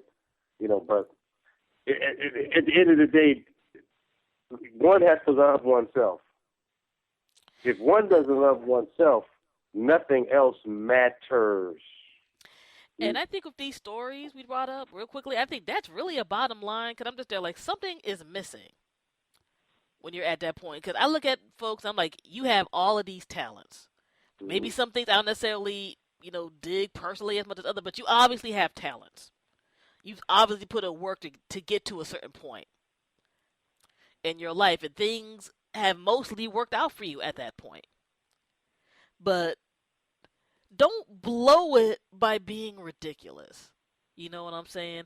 Don't diminish the gifts that you have on multiple levels by being like foolish and petty. You know what I'm saying? Like, I think that's the thing to me that like kind of had me bugged out with some of this stuff.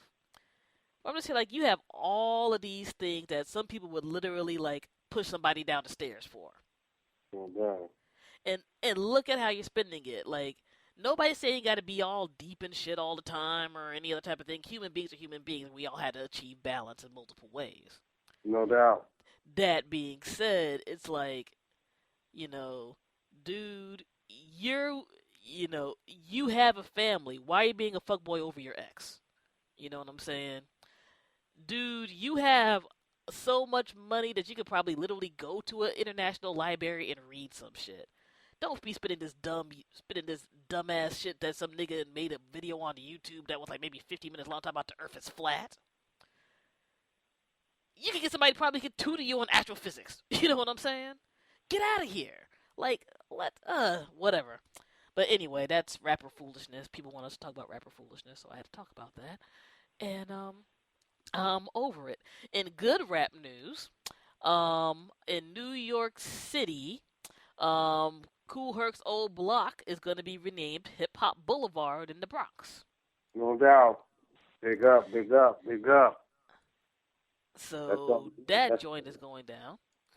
Now, hip-hop definitely, I'm glad that somebody, even though Cornell University in New York, they had one of the, I think, most hip-hop archive information, but it's New York State, I think, definitely should do something, and that's a step in the right direction, to honor that,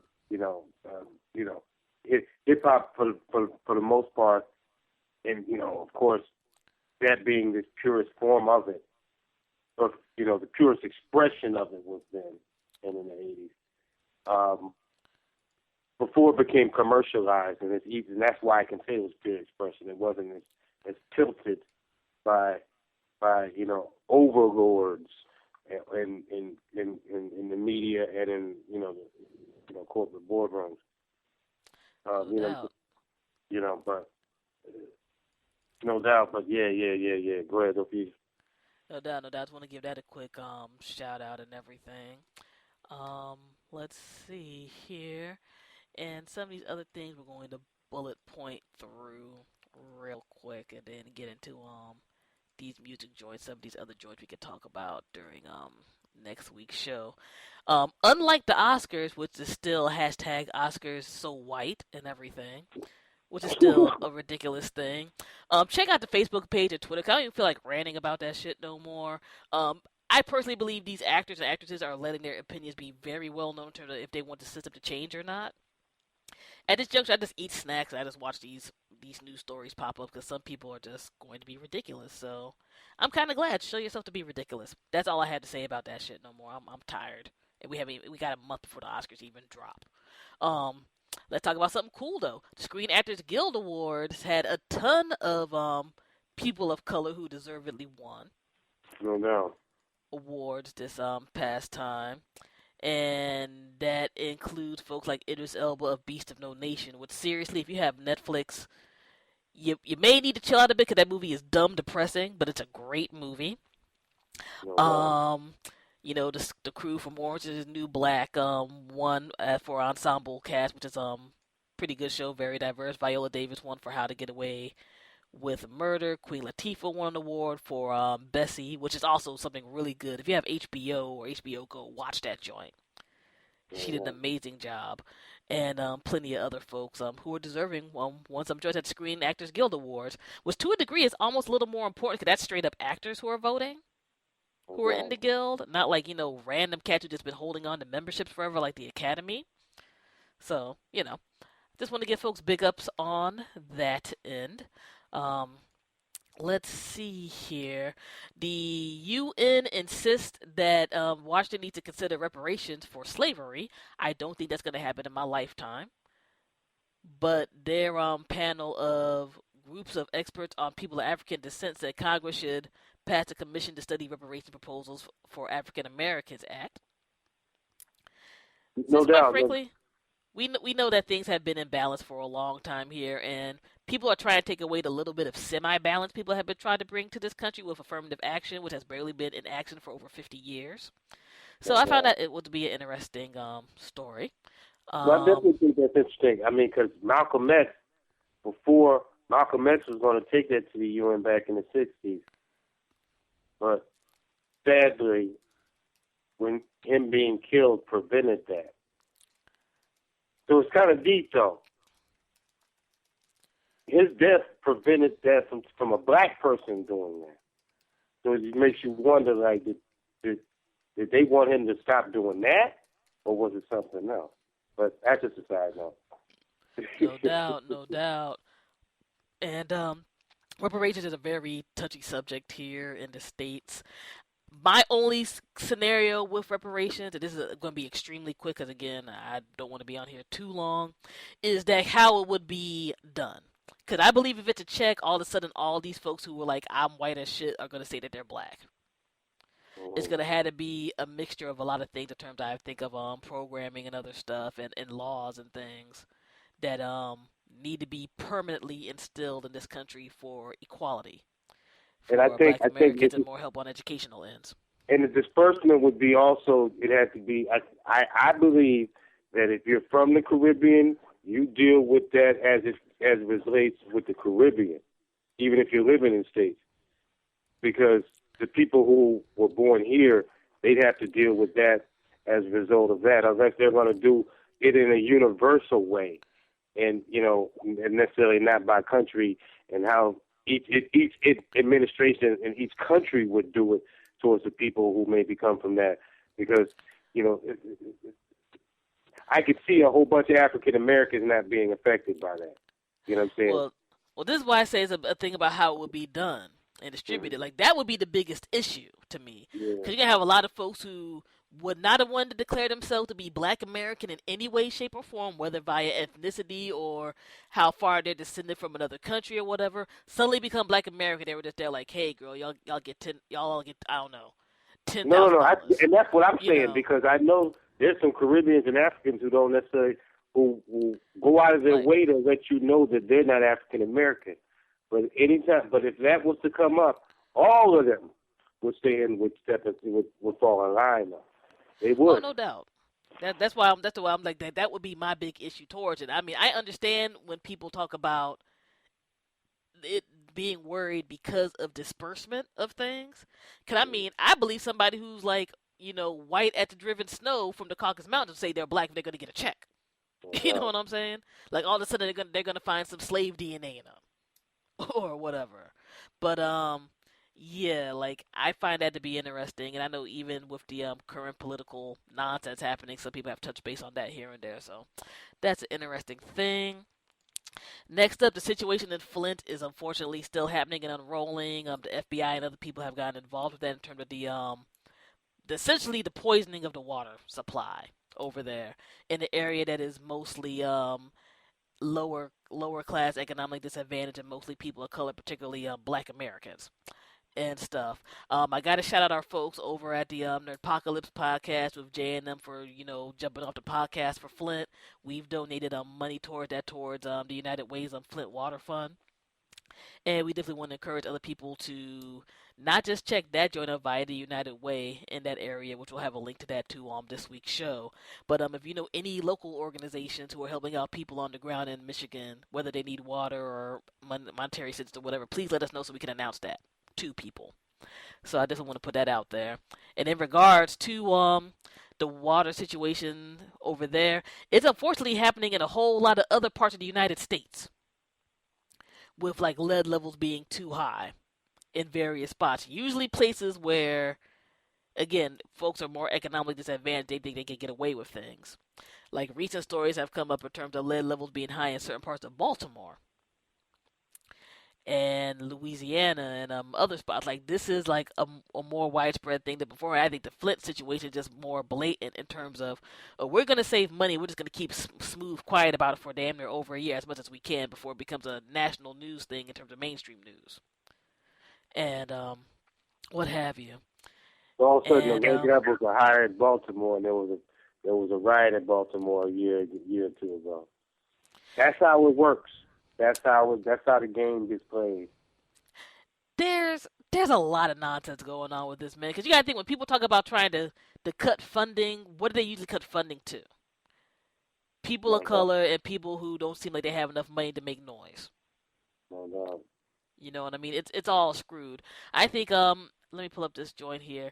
Even in parts of New Jersey, they said certain places have higher levels of lead than they should.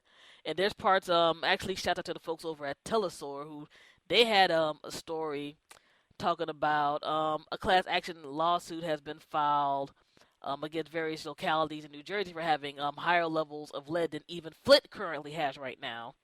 And this includes a lot of places I used to live in, or I know people who live there still, which is bugged out, including parts like Irvington, Trenton, Newark, Patterson, Plainfield, Jersey City, Atlantic City, Elizabeth, New Brunswick, and Passaic, plus some Cumberland and Salem counties. So this is happening all over different parts of the United States. Yeah. The majority of places she named were majority black. Mm-hmm. The majority of the places were majority. No doubt. And yeah, it's just crazy. Let's see here. We're just about done. I just definitely wanted to bring that stuff up where some people might be there like, it's not happening where I am. Yeah, it is, actually. Or somewhere nearby. And that's the thing that should be very freaking scary. And what have you. I'm just going to do this one other story, then end it on an up note, because we got too much going on here. And I like when we get talky like this. It's fun. But we don't want to be too damn talky. Black Lives Matter prominent activist is running for Baltimore mayor with D. Ray McKeeson. I'm going to keep this real short because I'm going to be doing a talk with some folks who've seen the current iteration of Black Lives Matter, and they have some very strong opinions, and we've been talking a lot during this week's show, so I'm only going to go so deep, but I'm going to put it like this. I hope this young man knows what the hell he's getting into. East Coast politics are vicious. City politics are super vicious. And Baltimore, with the situation with Freddie Gray and years of just racial tension way before that, decades before that, you're coming in as an outsider to the Maryland community. I hope you are doing this with good intention and that you are not doing this to try to achieve fame or speaker fees or to be the next civil rights hustler. Because you will be destroyed on multiple levels. And I'm not just talking about the political establishment. I'm talking about the folks from the grassroots to the nonprofits who do stuff in Maryland to try to help out the community. You better be doing this with the right mentality and the right intentions. And at the present, that's all I'm going to say about that. Let's see here. This real short thing. This guy who was trying to talk about that they advocate rape on private property online. Oh, corny looking motherfucker. Or whatever. Advocating rape on private property? Yeah, like real short summation. There's these group of guys online in the world who call themselves quote unquote men's rights activists, which is essentially a whole bunch of lip dick motherfuckers who feel that women are supposed to be ultra subservient and whatever, they should just be able to get whatever they want and stuff, right? One of the leaders of these guys ended up talking about they were going to make this worldwide meeting thing where people could meet on the low and talk about how to make this type of thing happen in terms of the legal process. Now, because this is just so atrocious, a whole lot of folks all over the world were pretty much like, yeah, y'all try that shit, you're going to get arrested or beat the fuck up. You know what I'm saying? And this guy who goes by the name of Roos V ended up having his information found out and put on the internet, who was trying to get this thing together. This Bama lives like maybe about 30, 40 minutes away from our local area in Maryland. And now dig this, right? This is a man who's in his mid-30s who's talking all this bullshit about what women should do or whatever. He lives in the basement of his mama's house. And the news exposed where he lived and everything. Now he's trying to talk about, well, you know, I feel like I'm in danger, guys. I'm like, you try to advocate people doing that to women who talked against the bullshit y'all were kicking. Now, I don't like I'm a decent person, right? I don't like the idea of people being in danger and all that other type of stuff, and I believe you have the right to say what you want to. However, you having the right to say what you want to doesn't mean you don't get to have consequences. No doubt. You were trying to have your information of women who were against your bullshit get doxed and put out there on Front Street. Your information got doxed and put on Front Street. Now you feel all ultra sensitive. That's called the law of balance, bitch. Fuck you, and fuck the motherfuckers who follow your bullshit and can't learn how to be men on their own. Because if anything, besides the fact that this type of shit causes harm towards women, this causes harm towards men who aren't pieces of shit. No doubt. Who just want to be decent guys and move on and go by, because you got women who had to be paranoid that they're garbagey like y'all. So, you know, law of balance is whatever you believe in, yo. At the end of the day, male and female are not opposites. Male and female are complements. When they don't work as complements or that whole that they were supposed to represent, then there will be chaos. And it took centuries and a lot of years for there to be a balance, and you know, and for amongst men and women. And so, you know, in modern times, it's been out of whack for a while now. But, you know, in the end of the day, you know, I would want that person to wonder the stuff he's saying, you know, is that how his mother was his mother like was his mother receiving that information from his father that way? You know. So, you know, or would you like somebody to be, you know, if your father's gone or she divorced him and some new dude to come in like that? More than likely, he wouldn't like that, you know, and especially if he's living in the house, because more than likely that dude's going to be saying, like, you get your ass out and be a man. So, you know, if it's put in a different context, people normally say different things or when they're in that situation. But anyway, ladies and gentlemen, No doubt, no doubt. We just got one last thing that we're going to wrap this up, because we've had good convo and everything, but we got music we want to play. You might get a tad bit of a longer show because there's music we want to play. But, yeah, lastly, this is one of those stories where I'm just there like, this shit is like a movie, and also, if you don't believe in a higher power or a deity or whatever, you got to believe the universe looks out for you at times. There was an African lady by the name of Noella Rukundo, who had found out that her husband was trying to get her killed. Like, some cats kidnapped her and were like, you know, yo, your husband said that we want, you know, he wants you dead. Like, the husband believed that she was cheating on him and she wasn't or whatever. And she literally hears dude on the phone talking about, yo, just go on ahead and kill her, yo, whatever. These guys decide that instead of killing her, they're not just going to only cash the money order or check that this husband gave to them to kill her. They let her go after 2 days with all the information to frame him. So these killers are like, you are such a piece of shit trying to get this woman killed.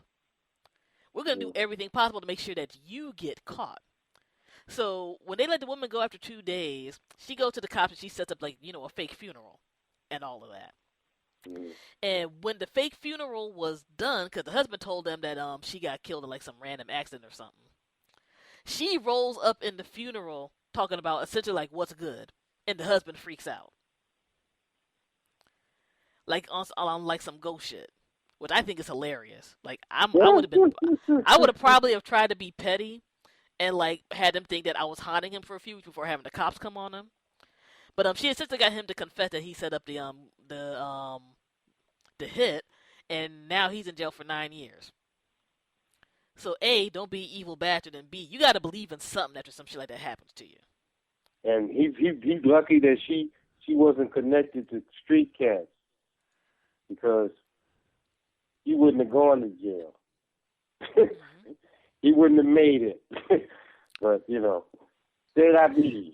Yes, indeed. I mean, dig it. Like, think about this joint, right? I'm just gonna wrap this up really quickly. Like, they let her go, and they gave her a cell phone, recordings of the husband's conversation who was trying to get her killed, and receipts for the money they received in payment. How shitty of a person you are if a whole bunch of hired killers are like, you know what? Nah. You're garbagey, and I want to make sure that you go on ahead and get caught up. The only part of this story that fucks with me is like both of these folks are African expats in Australia. You have some of their community looking at her funny because she turned into husband. If you don't get the fuck out my black ass face, he tried to kill me. The fact that he's not dead right now shows that I have restraint. Oh yeah. Or that I'm not paying somebody in jail, you know, extra commissary per week to beat your ass as long as you're in jail. You know what I'm saying? But yeah, man, that was just like a crazy story. And I mean, you know, believe in something after that happened, Joe. Believe in something afterwards. But yeah, man, that's it. There's been a good talking intro. We covered a whole bunch of things. We got a whole lot of dope new music to get into for people to nod their heads to, stomp their feet, and all of that. As I always say with our show commentary or whatever, you don't got to agree with anything that we say, but if what we talk about, you know, sparks some conversation, that's all good. We're doing the best job, like other awesome parts of independent media and black media have done. And with our music, we hope you get your head nodded and your feet stomp on and all that. Shout out to all the indie and major label artists who send us stuff each week to play on this show.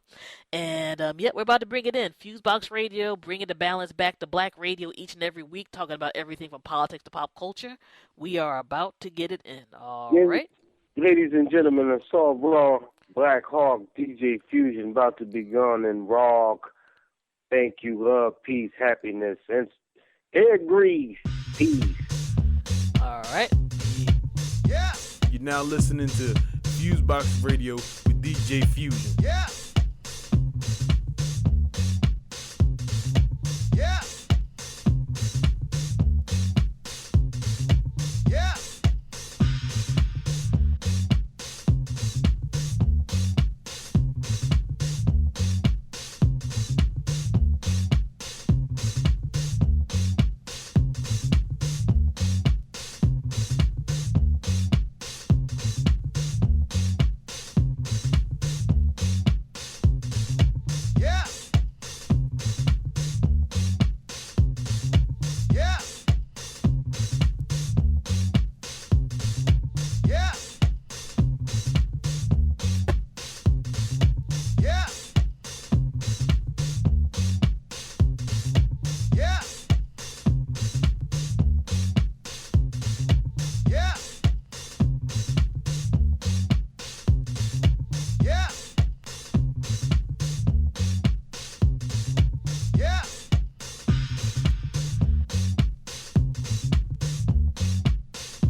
DJ Fusion. Black Sheba, last son of Shad, first son of 116th Tomcat, only son of Willie D, one of the sons of Goldie, the kid is Silky Slim, one son of the Black Panther Party, when they turned the lights out at the party. Last son of Marvin Gaye, looking through the gate at the sons of the rebel Bob Marley.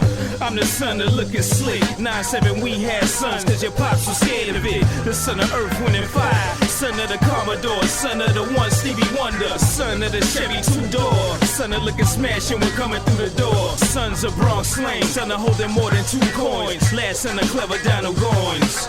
Son of a Zanzibar warrior, Bronx Astoria. Son of the Jackson 5 where Mike was feeling euphoria. Son of the Tiger Crane, son of the Gold Chain. Son of the Hard Bop, son of the Boogie Bang. Son of the D-Train, son of Tagger my name. The son of Rick James, but I was tasting Mary Jane. Son of the B-Boy, son of 7 old Fashion. Son of the trench coat with pump shot action. Son of the Zulu, son of center right through you. Son of the hip-hop, hopping hip-hop a neutral. Sons of the past, father what's to come. Fathers of right now, low sun's just begun.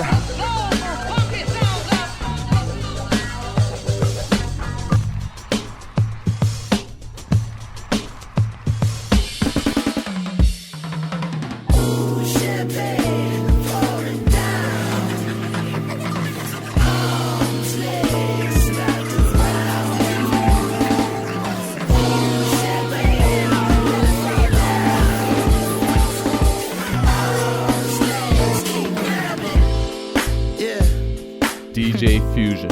Yeah, see, have it catching you staring. Be careful, the idle mind is a dangerous place to be left in. But keep your eyes on me. Yeah, your heart don't stand a chance. It feels like it's been far too long. Your knees can't hold your legs. Your feet just wanna pace. The eyes keep me all in a trance. Let me ask you. Would you leave it all in the back of your head? All in the palm of my hand. Ain't nobody holding you back. Don't it feel like it's been far too long, girl? Your heart don't stand a chance. Your leaves just wanna break. Your eyes keep me all in the trance. And let me ask you. I know the approach is so far from what you used to. Would you know it? Hey, do I hold the candle to the last one over your moon? Baby, of course I do. Hey, I'm not closing my tab. Don't it feel like it's been far too long, girl? Your heart don't stand a chance.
the hottest, DJ Fusion.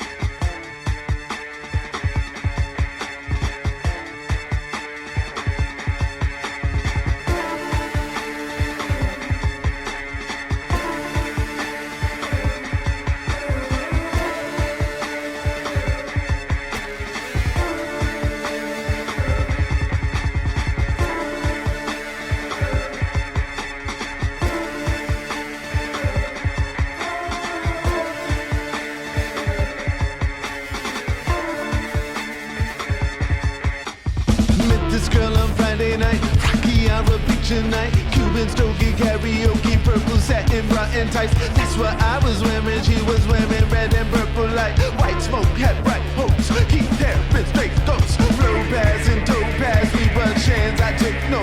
James Baldwin once spoke. Love is not remote. Girl, boy, we seek joy. We hurt none. We hot hope. Girl, boy, we seek joy. We hurt none. We hot hope. Girl, boy, we seek joy. We hurt none. We hot hope.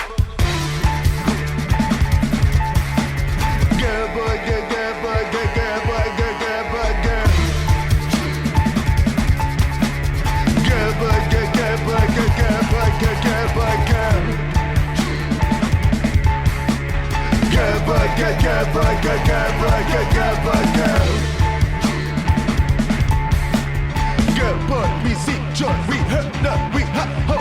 Hope I always hear they say, so safe for 80 they say. Tunu munu, neshi munu, pinche come over they say. Think like them, think gay, think like they book say. Think like they think like they think like they book say. They cannot imagine if they do not see it in a book. Even when they see it, it's a book that tell them how to look. Think what them think straight, think like they book say. Think like they think like they think like they book say.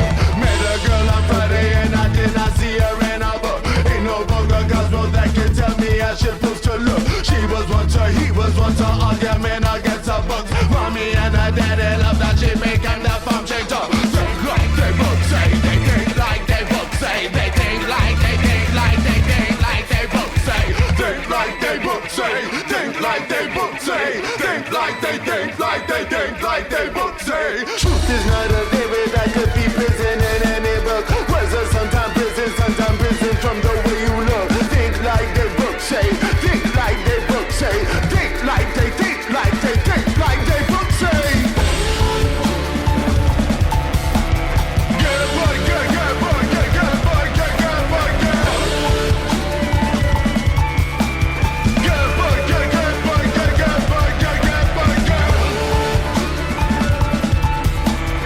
Good boy, good boy, good boy, good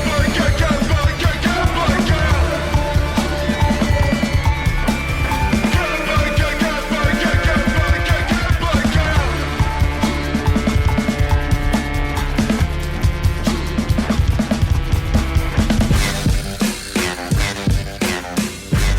DJ Fusion. Nuts raw, ash raw, yeah, Trav Barker, yeah, you already know what it is. Part 2, yeah.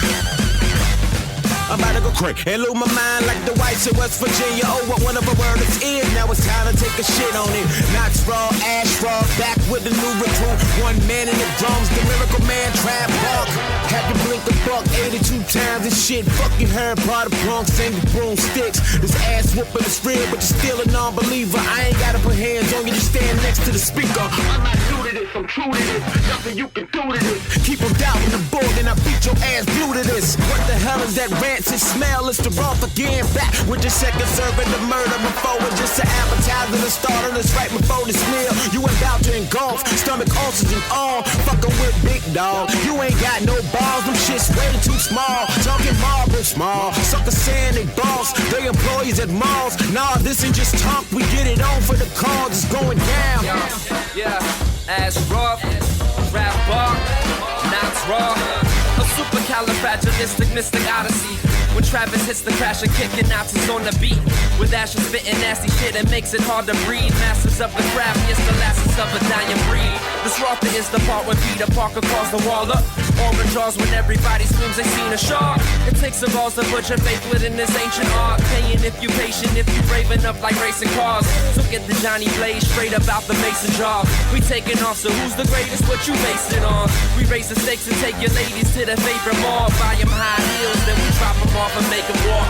This ain't for famous or some silly kind of mating call. And playing games, slaying saying since I'm yay tall.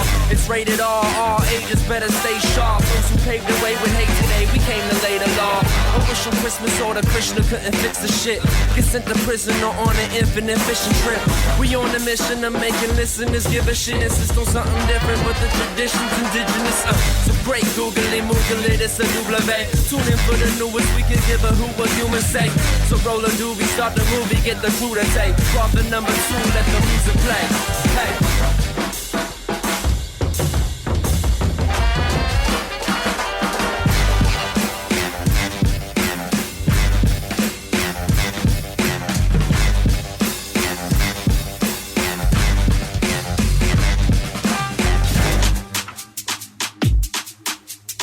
You are now listening to FuseBox Radio.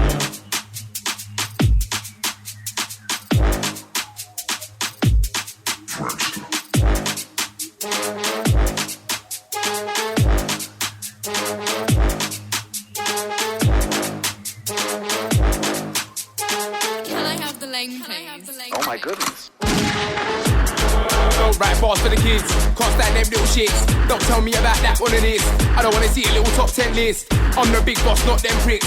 So cold with the flow that I'll take libs. Roll to the set, start giving out bibs. But mic then I roll back to my digs. Don't try putting no fist in my ribs. You're much better off taking it in. Matt's got enough of these heads in the spin. 9 more syllables straight for the win. Don't get vexed me, I wave and I grin. Mum won't stop till I'm raking it in. Said what I said, don't make it a thing. Man chat wet, it's all over the chin. I'm the bomber club guy, it's Friday, you're holding the bomber club, aye. Step back at the front on my strike test, aye. And you're getting the bomber class guy, I'm a big man thing. I'm on a mad one, and don't ever ask me bomber club, why? Blood, when the bomber pass guy, best one, take you for your bomber club life. When I come in line, I lose, put one in his bomber club side. This man with a dish of bomber club, that man with a dish of bomber club side. Now you're holding the bomber club side, I hits, put 3 in the bomber club, right back side. Got a couple bumpers inside, know what it is when I drop, man, I come in line. Headshot, the cop his head top. Man ain't ducking a leg shot, make a man know. I be the guy with the chrome at the show. One wrong move, I be letting it spin up. You don't wanna get all your boys involved, so it's best match it out all out of the back up. Them on the boys say can't the thing up. They don't wanna see me wild out of the strap. Look, I already told man, they ready to man, there's a program already, so I'm rolling the road with a semi-smoking crow and holding my ready violate. I put old in the belly, so what? You really ready? No, they're not. Part the part, I know the stars on cop. Lost the blush, could for the aftershock. Mardi Gras, I out the bar non-stop. Too many man wanna chat, but it's all chat. Shut your mouth, don't chat, man, keep telling them it's not that. Them man a swag, man, they getting thrown in the trash. Got too many man with a gas, but it's all gas. Shut your mouth, don't gas, man, keep telling them he ain't nine. It's all mad, but he's getting thrown in the back. Got too many MCs to wash, the flow's wash. Shut your mouth, go wash, man, wanna send but don't watch. It's no prob, man, they getting placed in the box. Got too many guys are on rocks, cocaine rocks. Now the brains all rock, cash man in the basket like socks. The rule off, they ain't up to the time like clocks. I'm gifted well ahead of my time. Hello, hi, the pleasure is mine. Do this thing on hip hop and grime. Regulators! Done! Regulation time. The flow. Ausar! Blow your mind. N.A. R.S. T.I. M.A. R.S. T.I.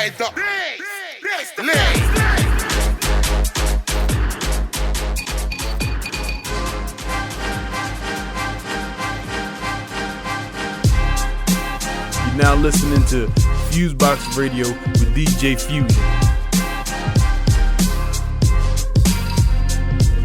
Let me welcome you.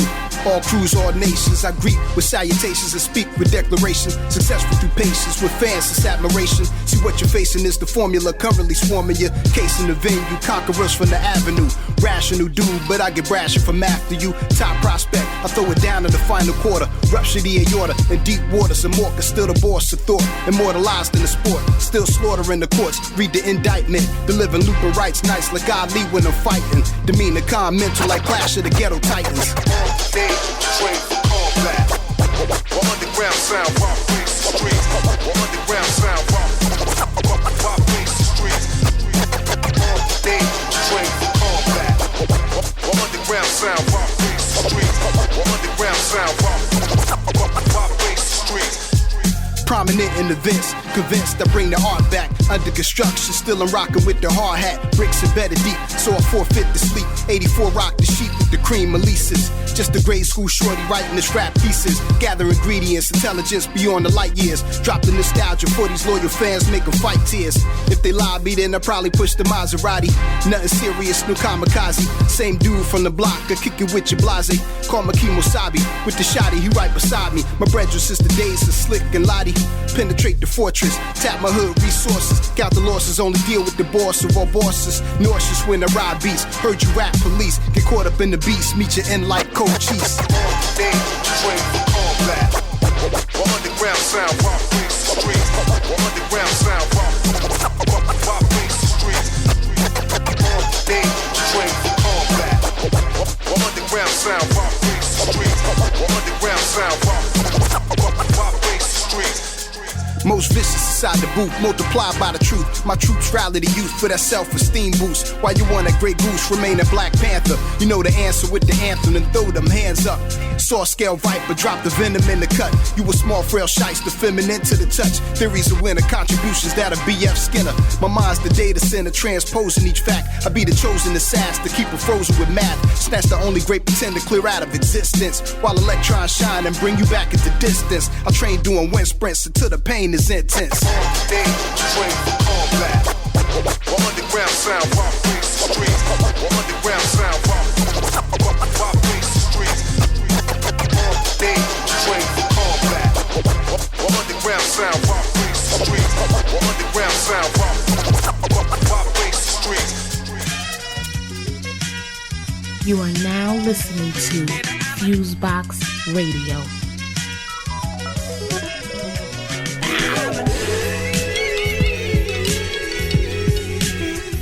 Yeah. 1, 2, 2. Coolie high. So fresh, so fly. Yo. Sunset dipping and dripping the orange blue hue. Cloak soaking over ocean in my own view. I'm overdosing on the notion, old feeling. I'm approaching every moment like it's go get it. Slow vision, rendering my incentive. I'm inventive, I'm pinning what men missing. Soul purpose, souls hurting, we so nervous. Lost ones tend to run when they uncertain.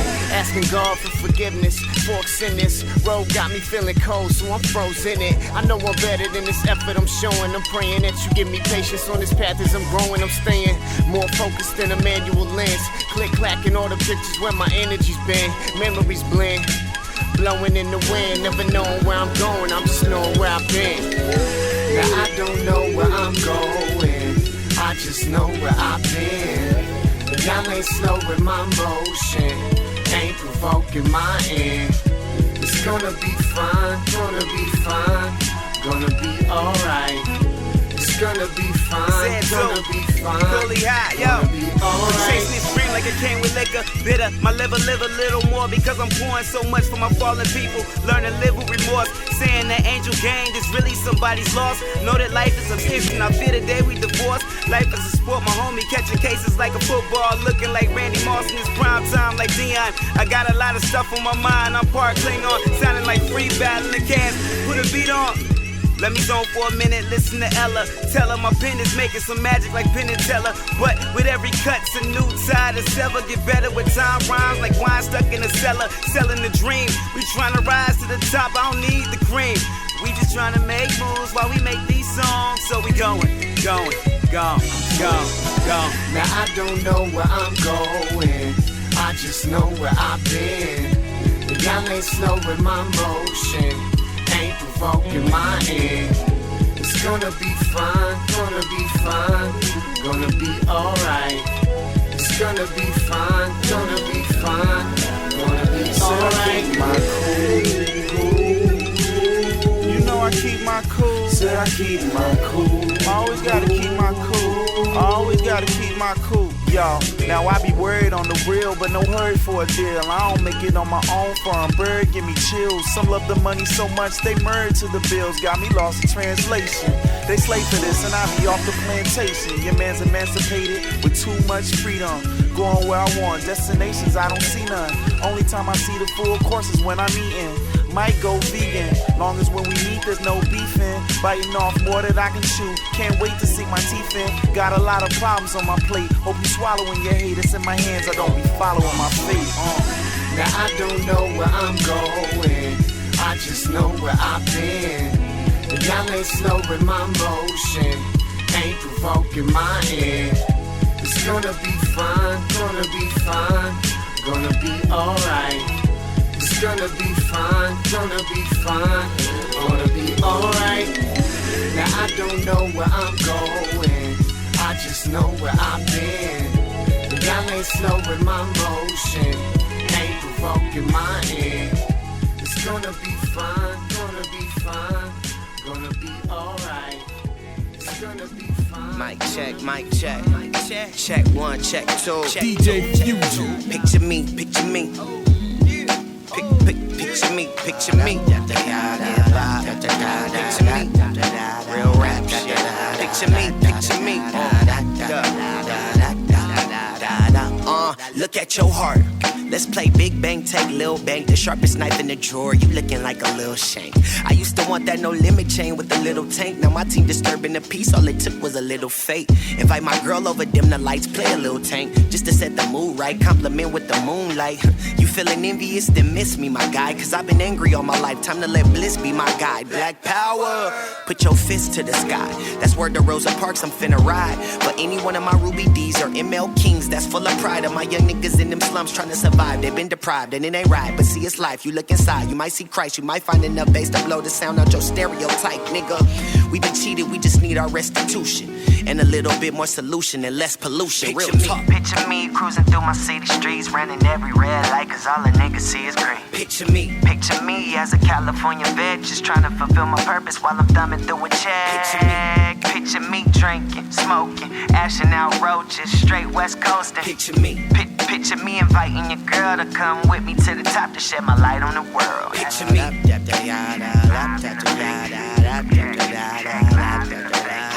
Shit. Oh yeah. The love. I roll when I step right in the booth, bro. A nigga talk stupid, he get slapped where his tooth go. I try and cop some, make me wonder where my roof go. So what the fuck make you think I'm thinking about you, folks? At the end of the night, face yourself, it's the me and you. I got 420 vision, seeing clearer than you. And when I gotta ask that man, what's the mirror to do? I close my eyes and I listen and put my ear to the view. And then I hear it's the drugs, then I hear we need love. But I give good hugs, and then she just wanna fuck. And she know I love weed, and she know I spit crack, tryna be throwing it back. No, I can't do that. I got my girl at the crib, and she calling my phone. She telling me that she miss me, she want me to come home. But it's Jordan talking and it's game time. Feeling like I gain and lose everything at the same time. Pose, bitch. Picture me cruising through my city streets, running every red light, cause all a nigga see is green. Picture me as a California vet, just trying to fulfill my purpose while I'm thumbing through a check. Picture me drinking, smoking, ashing out roaches, straight West Coastin'. Picture me Picture me inviting your girl to come with me to the top to shed my light on the world. Picture me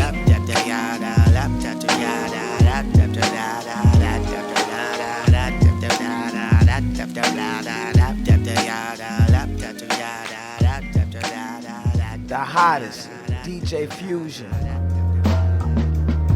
Mon chéri, tu te souviens de cette longue marche à travers la ville? De cette conversation qui nous a transportés alors que déjà nos genoux tremblaient, nos cœurs s'enflammaient et nos têtes nous tournaient. C'était le grand manège de l'amour qui s'enclenchait.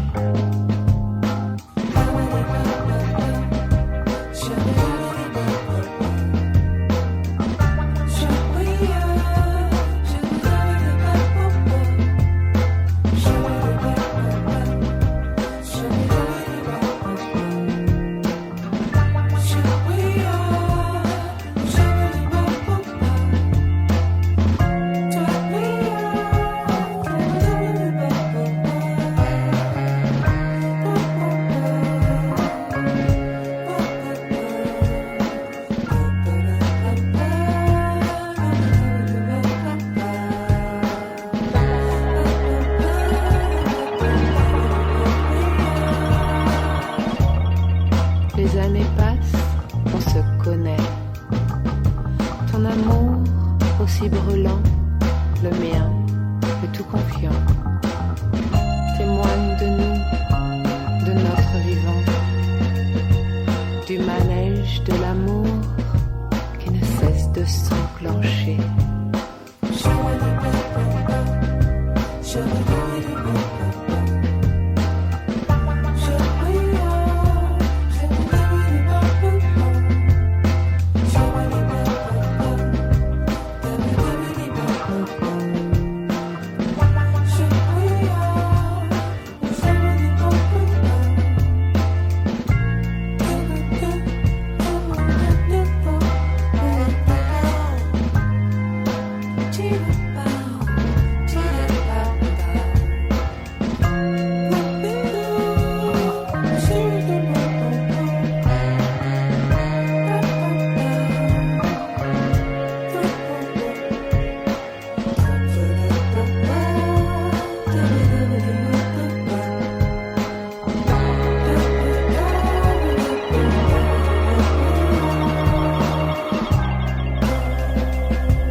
Yo, wait, back it up, easy, back it up.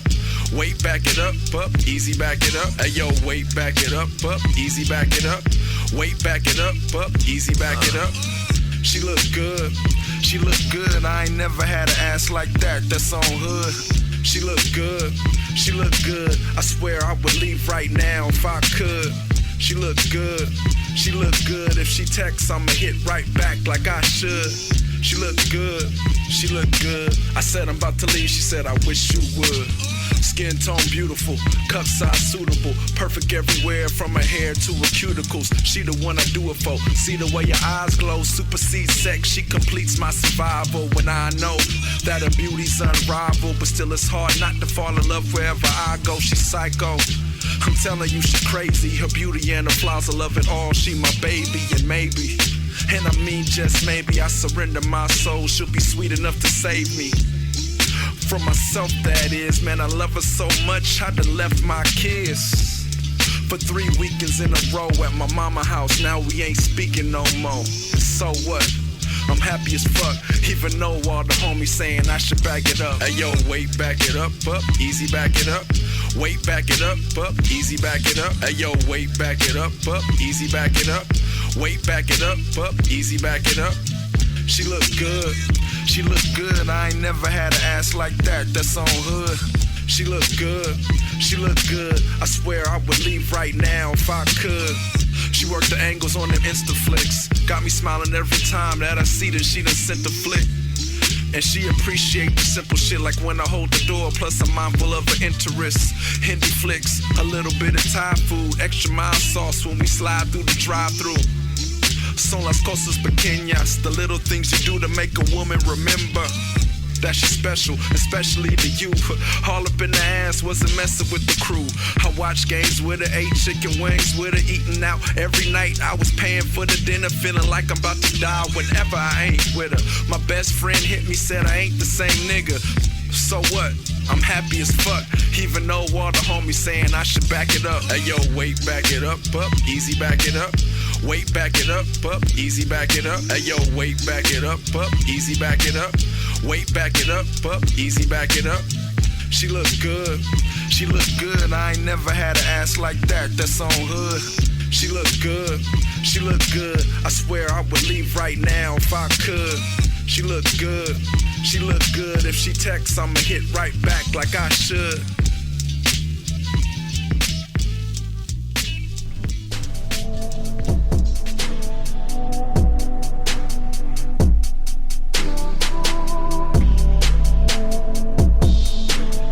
You are now listening to FuseBox Radio.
the hottest, DJ Fusion.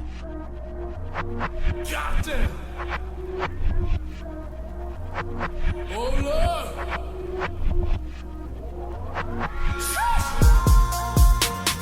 I am legend if nothing else. All of this from my dreams, nigga.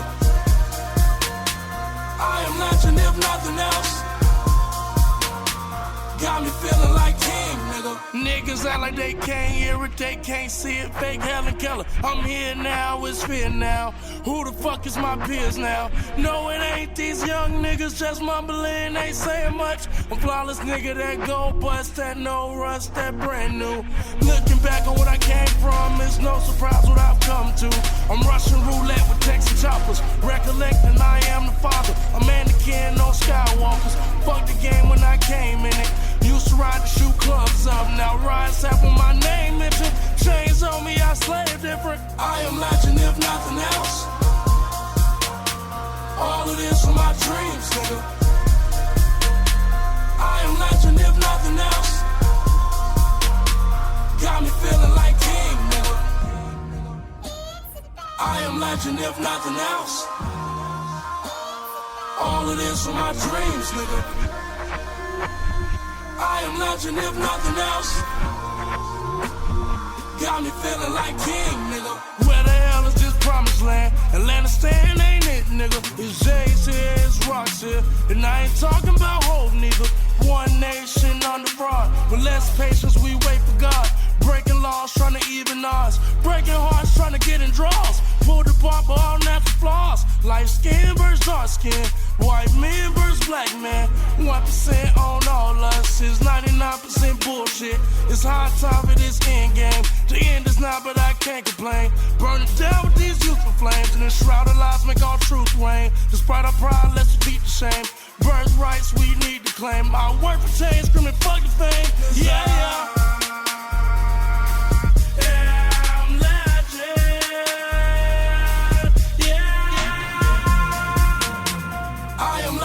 Nothing else. All of this from my dreams, nigga. I am legend if nothing else. Got me feeling like king, nigga. I am legend if nothing else. All of this from my dreams, nigga. I am legend if nothing else. Got me feeling like king, nigga. You're now listening to FuseBox Radio with DJ Fusion. See this pretty girl, watch this pretty girl flow.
You are now listening to FuseBox Radio.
the hottest, DJ Fusion.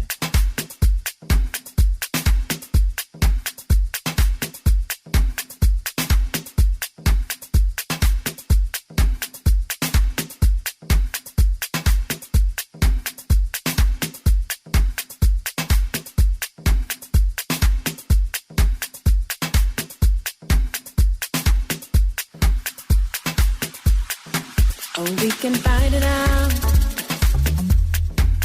and we can brood and let it build up inside us. Yeah, yes. Attitude, being nasty, being rude. Oh, we could waste 24 hours. Yeah, yes. In a bad mood. You got his first and last month security down. They can do his limit, can't hang around.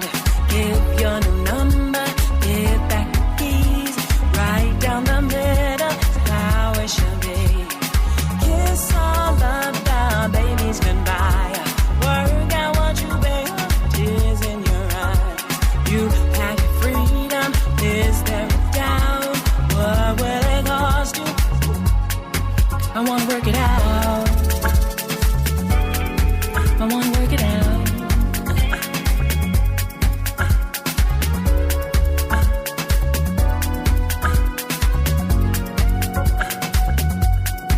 Or we can fight about it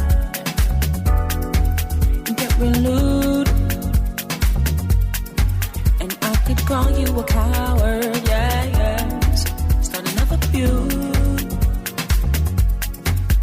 Getting loud and sounding crude. We could waste 24 hours, yeah, yes. In gratitude. Got his first and last month security down. Take and do his limit, can't stick around. Give her your number, forward address. Split it down the middle, lessen the stress.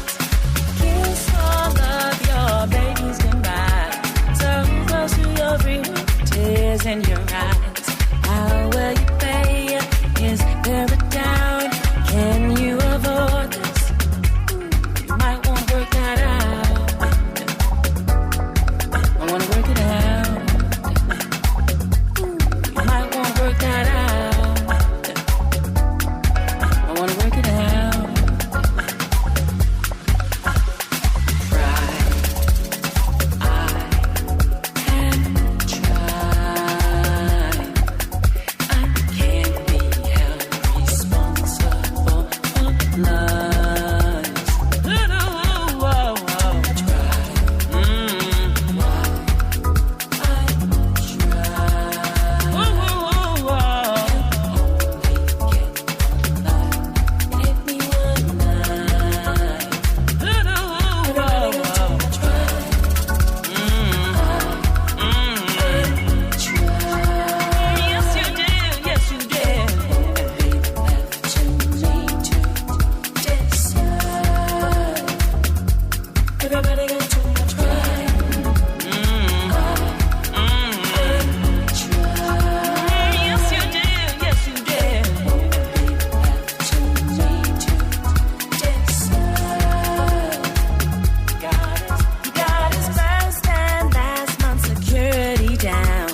Radio Show.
We gon' funk with it till it stand, yes, yeah.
Cosmos.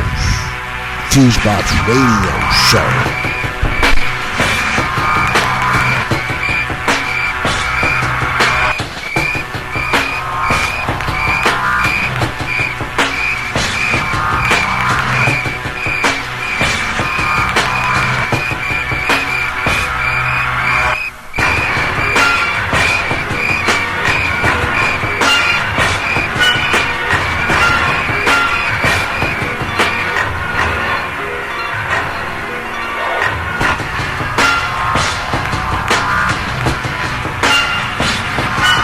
East River standing by, alright. Harlem River standing by, alright. Hudson River standing by, alright. The East River standing by, alright. A Harlem River standing by, alright. A Hudson River standing by, alright. The black, the beautiful, with more chocolate than you, hoo-hoos. That one that boo over the cuckoo, the moon dance, mini cycle, so ladies get an eyeful. A bit darker, do the energy beyond fools, views and legions of doom. Behold this genie, my body is the bottle, the darky with goggles, the god chocolate, the god, not the super glow. This is not Bobo, Toto, or Zorro. Not Popo, So, or No Show. It's Jojo's Mojo. Goblins, gargoyles, guzzle, gobble, goo gobble, gods and goggles, gaze, gag, gas and gaffle, ungrateful, grapple, with garments, glimmers, glaze and gather, but check it, yo. Guys, girls, gaze, the gods of the garden, germinate, gym, garments, gatherers, gardens, grand, Genesis, glorious, glisten, goddesses, gravitate to genuine, grand, geometric groove, gremlin.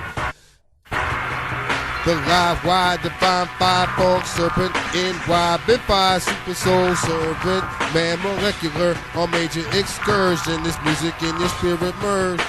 A measured maverick, a nerve, magus emergence, the neppy grand funk nerve. The dark manic king musters, magnitudes of grand serpentine, so badass it magnifies mother earthlings. Architect buildings, sounds of grandeur to feel feelings of bystanders. FuseBox, a woman and man first, and that big granite camp expand across sea, land, galaxy, expanse, word.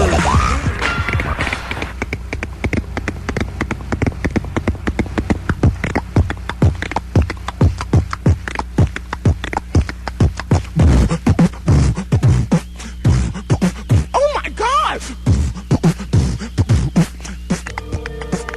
Magic. That cosmic funk stuff they be playing. FuseBox don't be delaying, you know what I'm saying?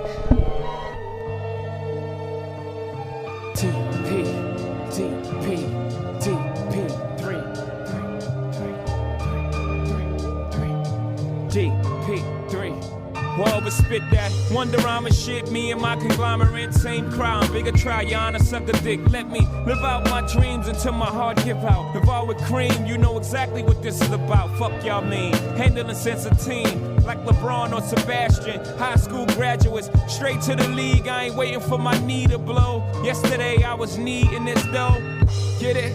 I was needing this dough, long as your math is fast, if you're reading it slow, yeah. My life ain't rosy, but I roll with it. My mom was fine till the dough hit it and told me that the mo did it. And now it's kosher shit is so acidic. I blow a digit on a diamond at Saint-Tropez visits and won't miss it. So don't twist it, young is just as nice as Morris in 96 trick. TP3, yes. Washers go to wifey, you know how that go. Jacksons go back, then we copy some more. The Benjamins go in the stash box under the floor. I'm out for presidents to represent me, now you know. TP3. My boy Zeke said he was on the tier where no tears can fall. Cause he was on the block where no squares get off. See him in a circle, all we do is ball. Two, we all got triangles on our wall. Ain't just rapping for the platinum, y'all record. I recall, cause I really been there before. Never fall behind, cause I think too forward. All about the grind, like me, so horny. Warned you early on about my mindset. You thought it was an empty bomb threat. Till I flew into the building like 100 Osama said to do a few millions. Exposed the world to a hustler's true feelings. I came into this game lane with nothing to prove. You never stop a nigga in that type of mood. So every move I make confuse the industry. I'm out for presidents to represent me. DP3.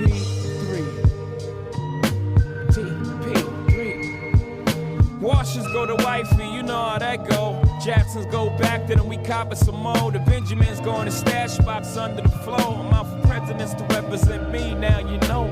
DP3.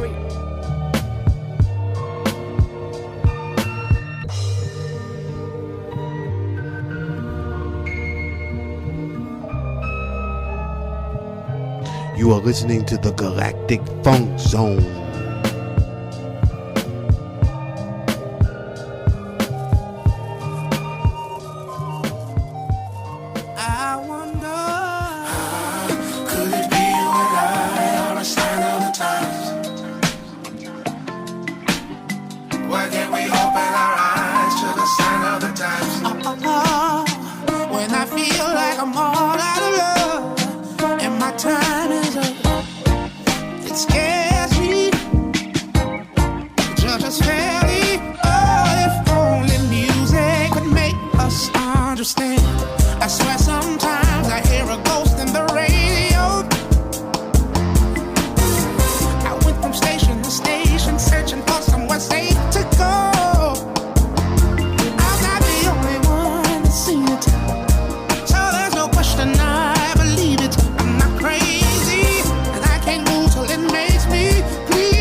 Ladies and gentlemen, you are listening to FuseBox Radio Show. I've been watching you from afar. I even know who you are. When no one knows your name. Hey, I've seen your face in the crowd. I've been there where you are now. When you're just turning time. Hey, let yourself be part of something new tonight.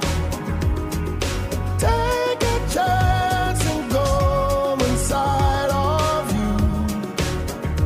We both know what you can do.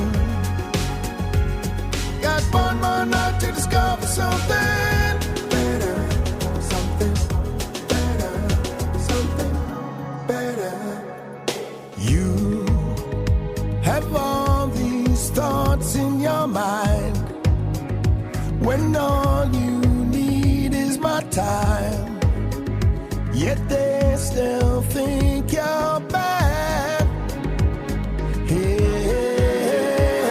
but all of these changes are discovering me. They came so naturally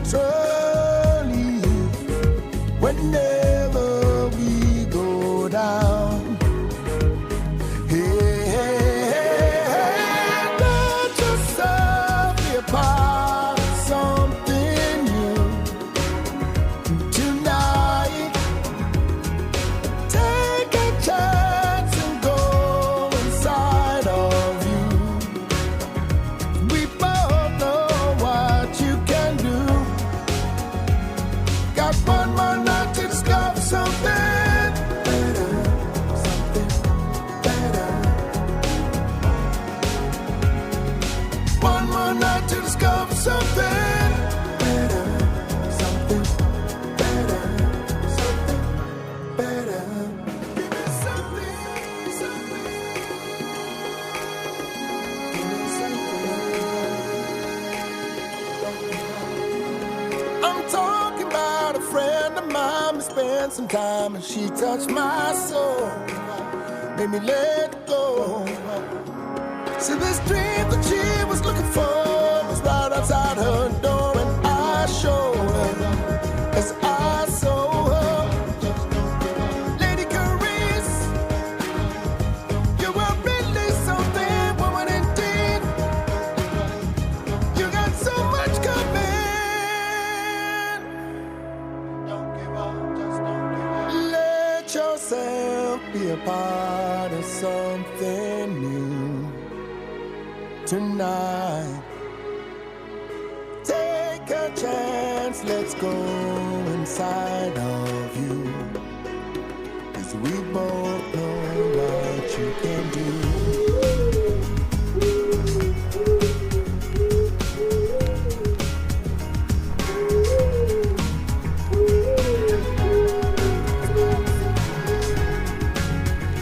Just let yourself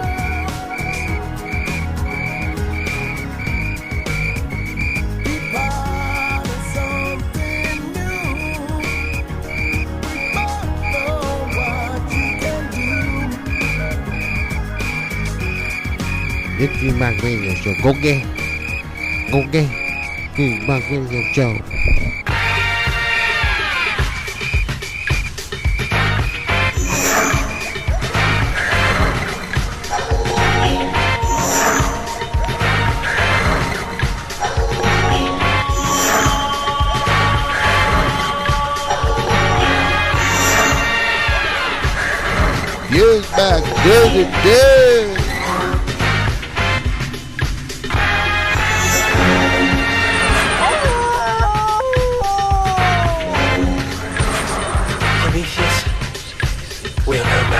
It's a FuseBox, of course. It's a FuseBox, of course. It's a FuseBox, of course. It's a FuseBox, of course.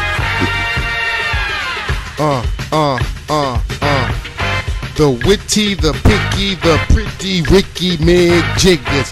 In a jiffy, fix icky, the iffy mix of the pathetic. Bitchy, shitty, flimsy, pity, dizzy, silly. Here come the grinny, nitty, gritty, twisty. Flip these, with the whip these. Get these, rip these. But bitch, please. Get this species, city Egypt, mystic energy, minimal misery. Get it busy, misfit in me, shit in chimney. Two trips ain't Nicky. A soft flip shit a little bit with weekly. Big pitch, hit dog frequencies. The guard twist cosmic. Eclipse a nemesis species. The sun atomic. Not limited to cockpit objects or machines. 1, 2, we got this. 1, 2, 1, 2, we got this. We got this. 1, 2, we got this. FuseBox constantly rocking it. Mean 1, 2, don't stop it. Gotta rock it, don't stop it. Gotta rock it, don't stop it. Gotta rock it, don't stop up. Gotta rock it, don't stop it. Gotta rock it, don't stop it. Gotta rock it, don't stop it. Gotta rock it, won't stop. We shine the flyest, them try to hide it and to disguise it but can't deny. Original soul, way before the copycats and the clone. The that be grand, get them open. Funk roller coasting, hated by roaches and rodent. Proceed with we please, way check these cosmic energies. We gonna rock your FuseBox Radio, way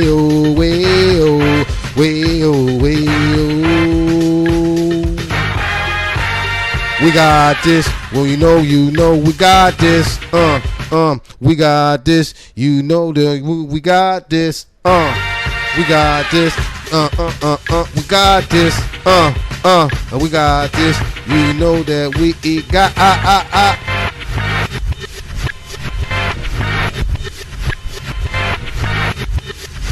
That's that cosmic funk stuff they be playing. FuseBox don't be delaying, you know what I'm saying?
Tell your mammy about nappy granny, damn it. Damn, it's so amazing.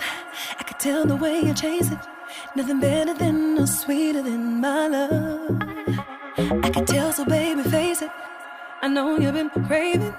Baby, nothing can compare to my love. I got that come, that candy that you never, ever, ever get tired of, tired of.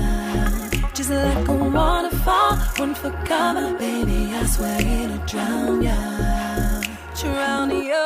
You love it, and maybe you love it, you love it, you love it, you love it. You love it, and maybe you love it, you love it, you love it, you love it. You know you do. So tell me you want it, you want it, you want it, you want it. Cause baby you love it, you love it, you love it, you love it. You know you do. Damn, I feel you shaking. Got you faded, faded, faded. You know them other girls can do the things I do. Yeah, speeding up the tempo. Show me how deep your love can go. Boy, you know I'm strung out on you. I got that come, that candy that you never, ever, ever get tired of, tired of. Just like a waterfall, run for cover, baby, I swear it'll drown ya, drown ya. And maybe you love it, you love it, you love it, you love it, you love it, you love it, you love it, you love it, you love it, you love it, you love it, you love it. You know you don't be scared, you know you want it, you want it, you want it, you want it, you want it. You love it, you love it, you love it, you love it. You know you do. I'ma tie your hands around your back. Come on, daddy, tell mommy how bad do you want it? Want it just like that? Cowboy, you want me to set on my pony? Play truth or dare. Touch me right there. And maybe you love it, you love it, you love it, you love it. Oh, and maybe you love it, you love it, you love it, you love it. Oh, you know, I know you do. You want it, you want it, you want it. So baby, jump on it, jump on it, jump on it. You love it, you want it. You know you do. Years back, do the day. Long time ago, but I remember it like yesterday. Amazing times brightest stars the world has seen. We made up songs to do what yours do, and harmonize what we all did apart. Danced and sang our way through most anything. Always feel safe in each other's love. It was a summer that you there made. The falling winter never felt so cold. And Lord knows words can never express it. Like it's so empty, I miss you much. Paper days like never before. We can laugh together till we cry. But our love ain't no material thing. Inshallah, see you in the next life.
psychopath.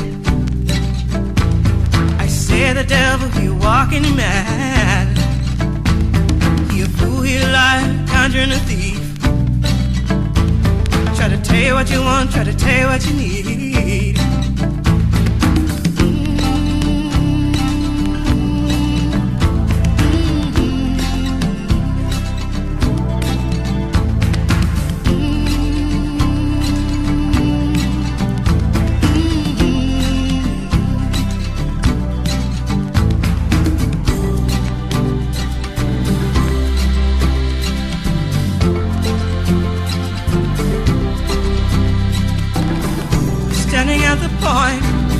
Road across you down.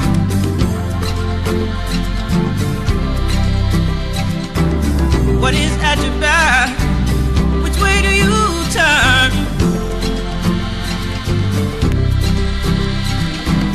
Who will come find you first?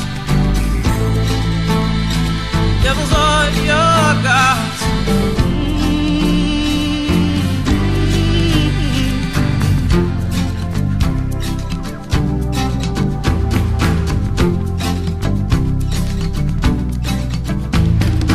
All you folks think you run my life, so I should be willing to compromise. Say all you demons go back to hell. Save my soul, save myself.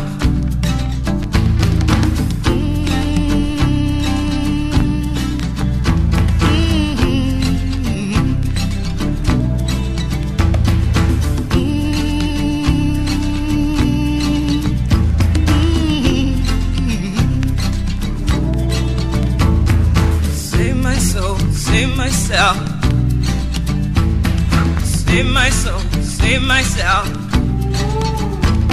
Save my soul, save myself. Save my soul, save myself.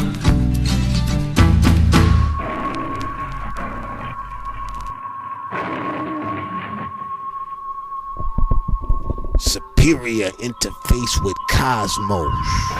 FuseBox Radio Show.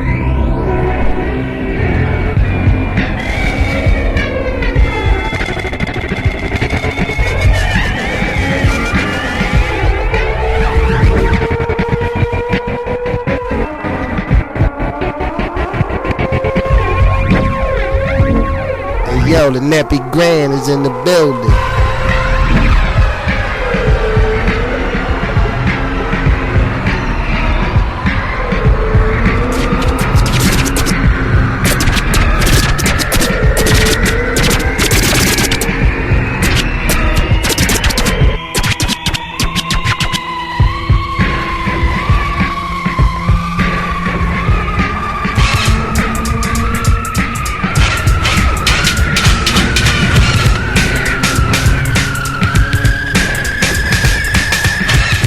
Right here on the FuseBox Radio.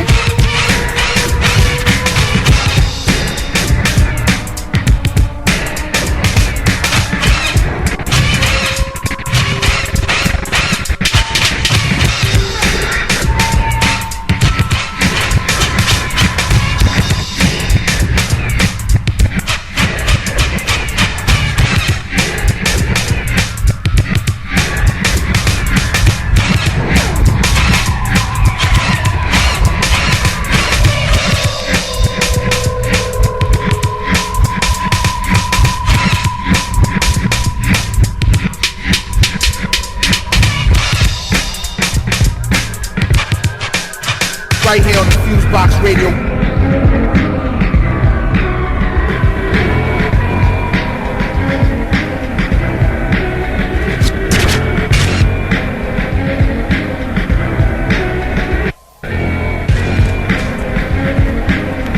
Damn it, be granted, damn it.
right here on the FuseBox Radio.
He is the ancestor. And Bloods, as we often say in the South, if you love someone, that's my nigga. So it's called Jíbaro, my pretty nigga. Jíbaro, mi negro lindo, de los bosques de caña, caciques de luz. Tiempo es una cosa conmigo. Jíbaro, my pretty nigga. Father of my yearning for the soil, the land, the earth of my people. Father of the sweet smells of fruit in my mother's womb, the earth brown of my skin, the thoughts of freedom that butterfly through my insides.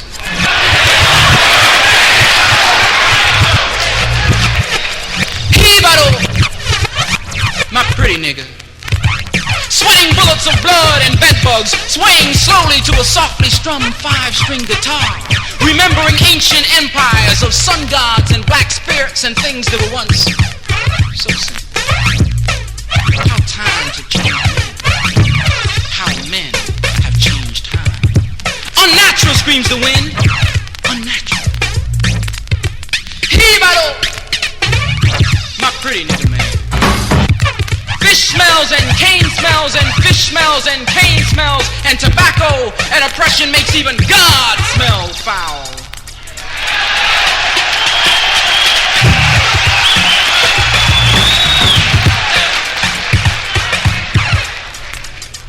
As foul as the bowels of the ship that vomited you up on the harbors of a cold metal city to die. No sun, no sand,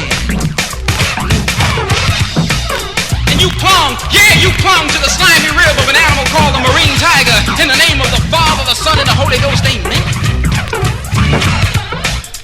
Jíbaro, did you know you my nigga? I love the curve of your brow, the slant of your baby's eyes, the calves of your little ass.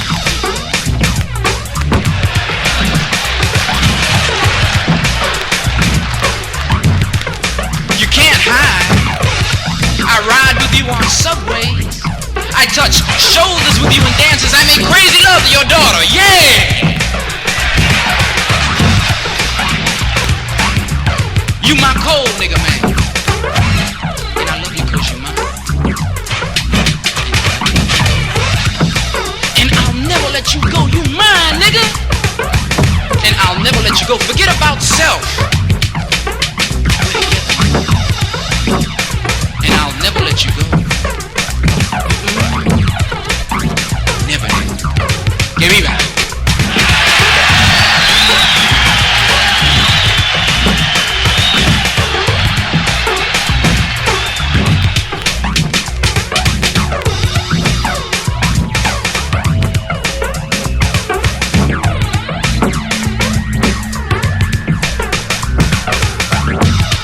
Right here on the FuseBox Radio.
Right here on the FuseBox Radio.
Right here on the FuseBox Radio.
right here on the FuseBox Radio.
right here on the FuseBox Radio.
you, says I just cool, says he never took my hand. He was no gentleman, but he was over me,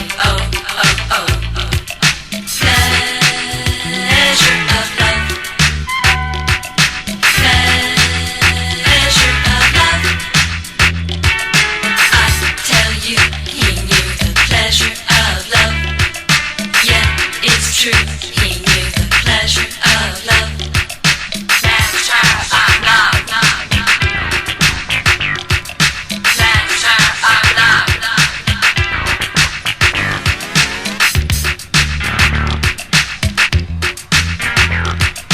Pleasure of love. We broke the rules, but we won the game. Nothing to lose and everything to gain. And he will marry me, I'll carry his baby, 'cause I am over him, pleasure of love, pleasure of love, I tell you, he knew the pleasure of love, yeah, it's true, he knew the pleasure of love,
You can listen to the FuseBox Radio Broadcast via iTunes, Stitcher, TuneIn Radio, Podcast Addict, and your other favorite podcast players. Check out the FuseBox Radio's official website for our latest episodes, events, and more at FuseBoxRadioOnline.com.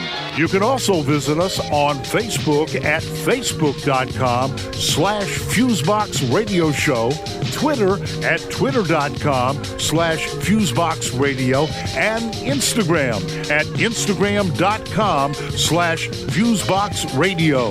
Feel free to contact us at FuseBoxRadio@gmail.com to submit music for airplay consideration,